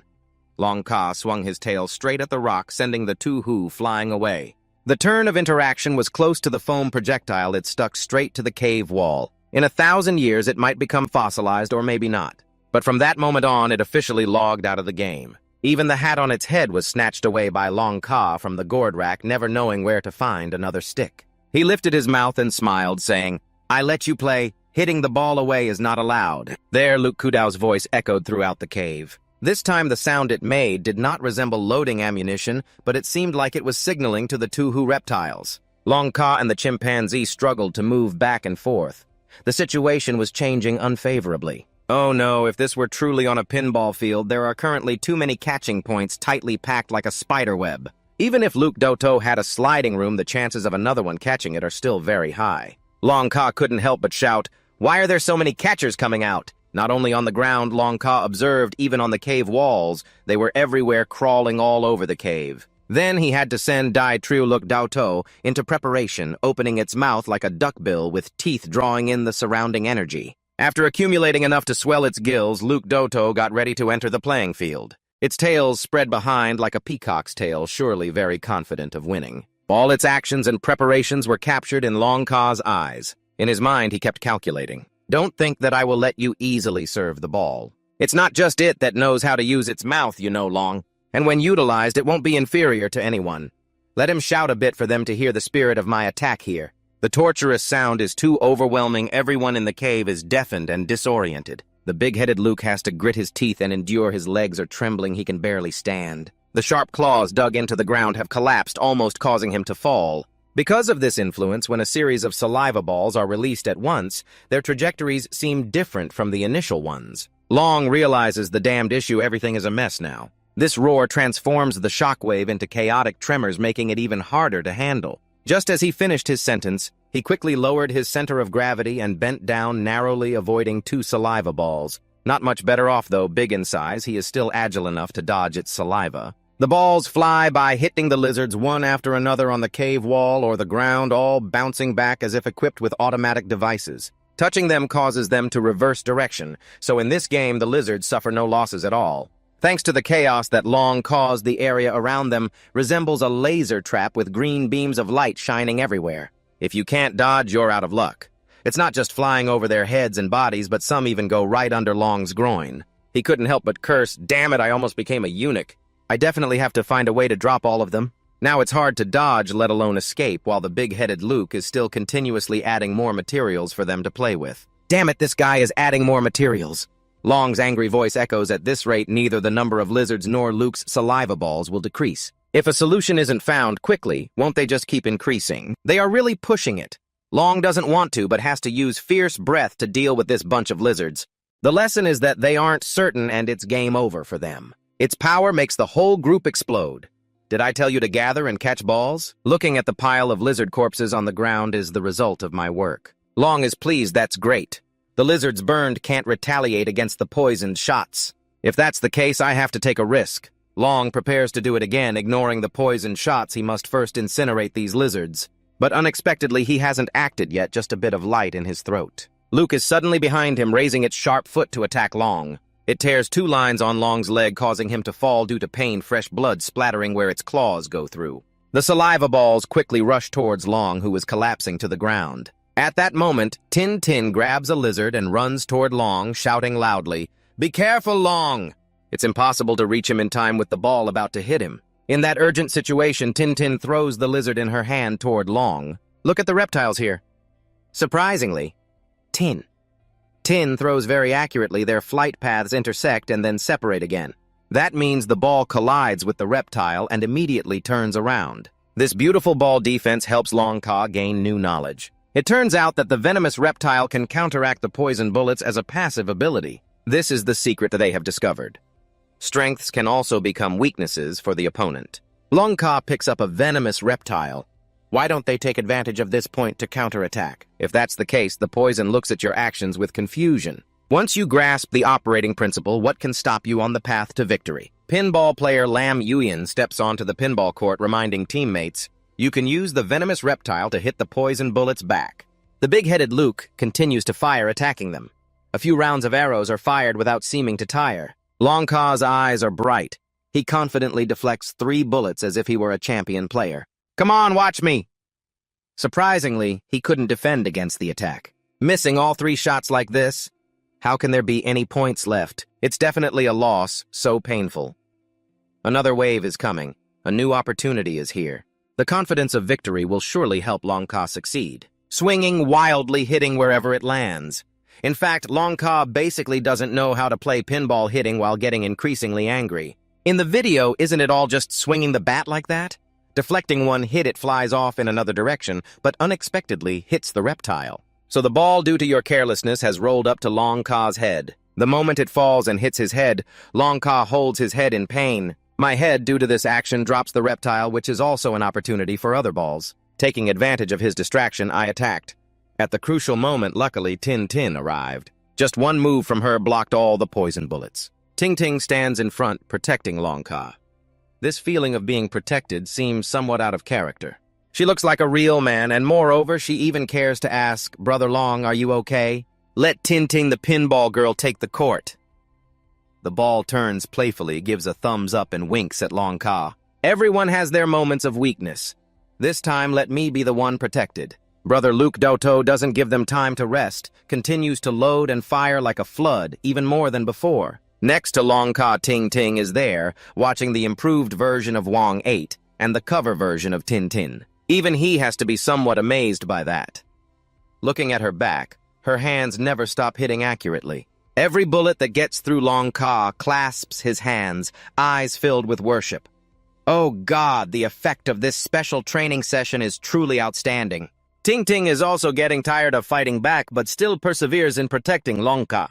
At the foot are thousands of undead reptiles, causing the spectators to pause their attacks. The 6-headed beast roars again, and no one knows what it will do next. At the sound of the 6-headed beast, the young undead change their positions. Ting Ting looks confused as well. The area above her is now completely covered by them. There must be a reason they crawled up there in such numbers. Long Ka observes this action and realizes it, quickly speaking up to remind Tin Tin, change your formation. Be careful, after the six-headed beast has arranged itself, the young undead will start a new battle.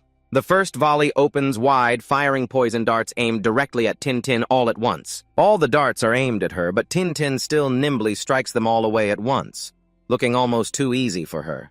The darts that Tin Tin hits fly high onto the cave's roof, which is also crawling with undead. Upon contact, the darts bounce back. No matter which way they are hit, the result is the same. As soon as they touch, it's like a spring, sending them back due to the speed at which Tin Tin intercepts them. Suddenly, the rate of return fire also increases. Ting Ting stands in the middle, surrounded by poison darts from all directions with no way to retreat. If she can't avoid it, then she must learn to face it. Ting Ting activates her enhancement mode, ready to engage. She is like a superhero, knowing how to split herself to intercept. Whether left or right, whether up or down, she is fast. Tin Tin will be faster. After a while, she creates an invulnerable vortex while the poison darts continue to fly back and forth endlessly. In Long Ka's eyes, it reflects the excellent performance of Tin Tin, and he can't help but exclaim, "Oh my, your agility! Could it be that my special training has nurtured a contestant for the country?" Ting Ting keeps waving two undead back and forth like having 3 heads and 6 arms. Long Ka strokes his chin in contemplation.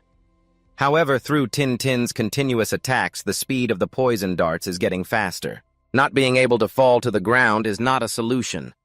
The root of this battle is the 6-headed beast, looking up at it as it continually opens its mouth to load more darts. In the distance, Long Ka comes up with an idea.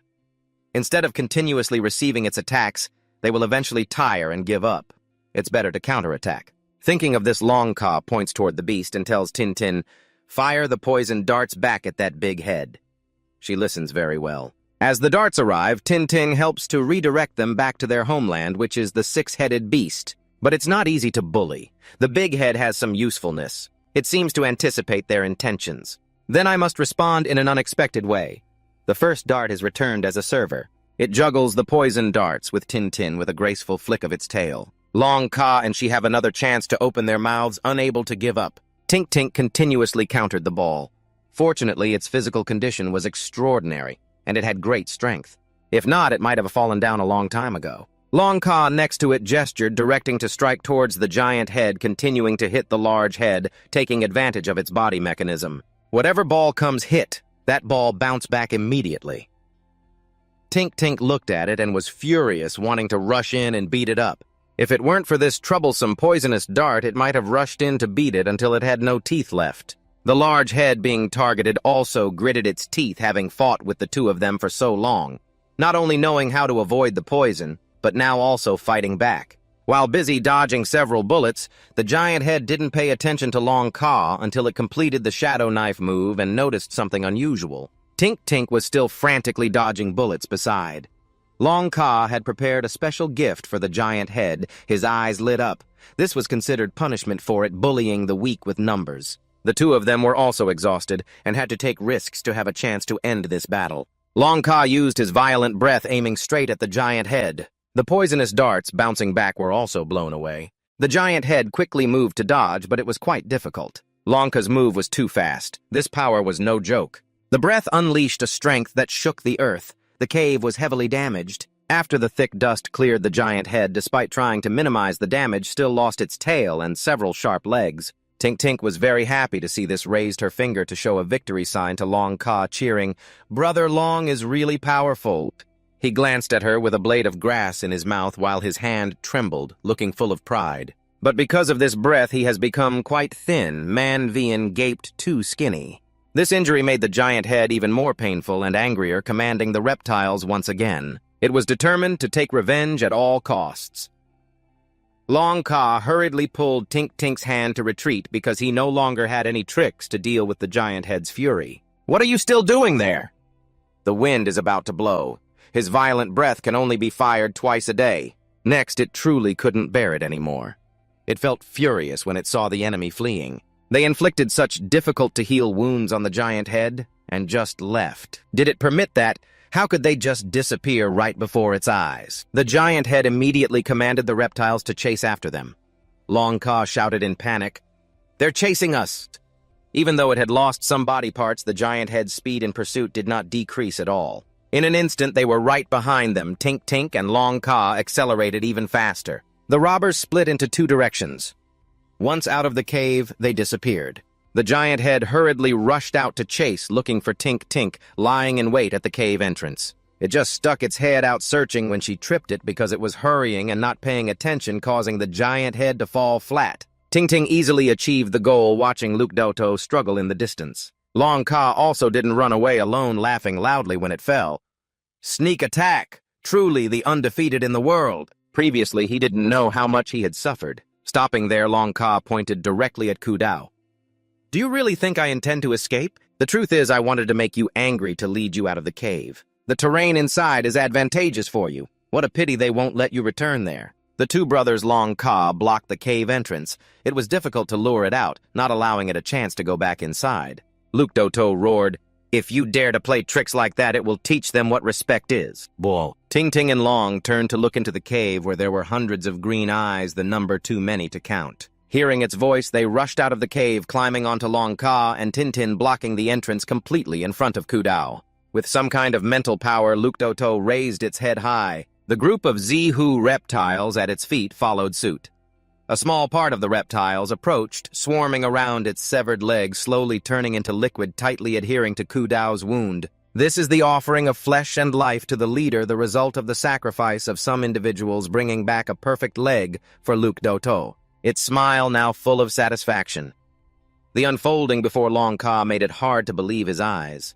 Damn, it can be reborn like this. Long Ka always reached out to touch the little bit of liquid that remained on his body. He doubted whether this liquid from the Zihu reptiles was a good medicine that could resurrect the dead. It seemed to have no effect on him. Thanks to the sacrifice of its kind, in no time the severed and burnt parts of Ku Dao had completely recovered, becoming a perfect Zihu again. It screamed once more. The two of them took a defensive stance. Luke Doto, after recovering its body, didn't know its strength yet, so they couldn't let their guard down.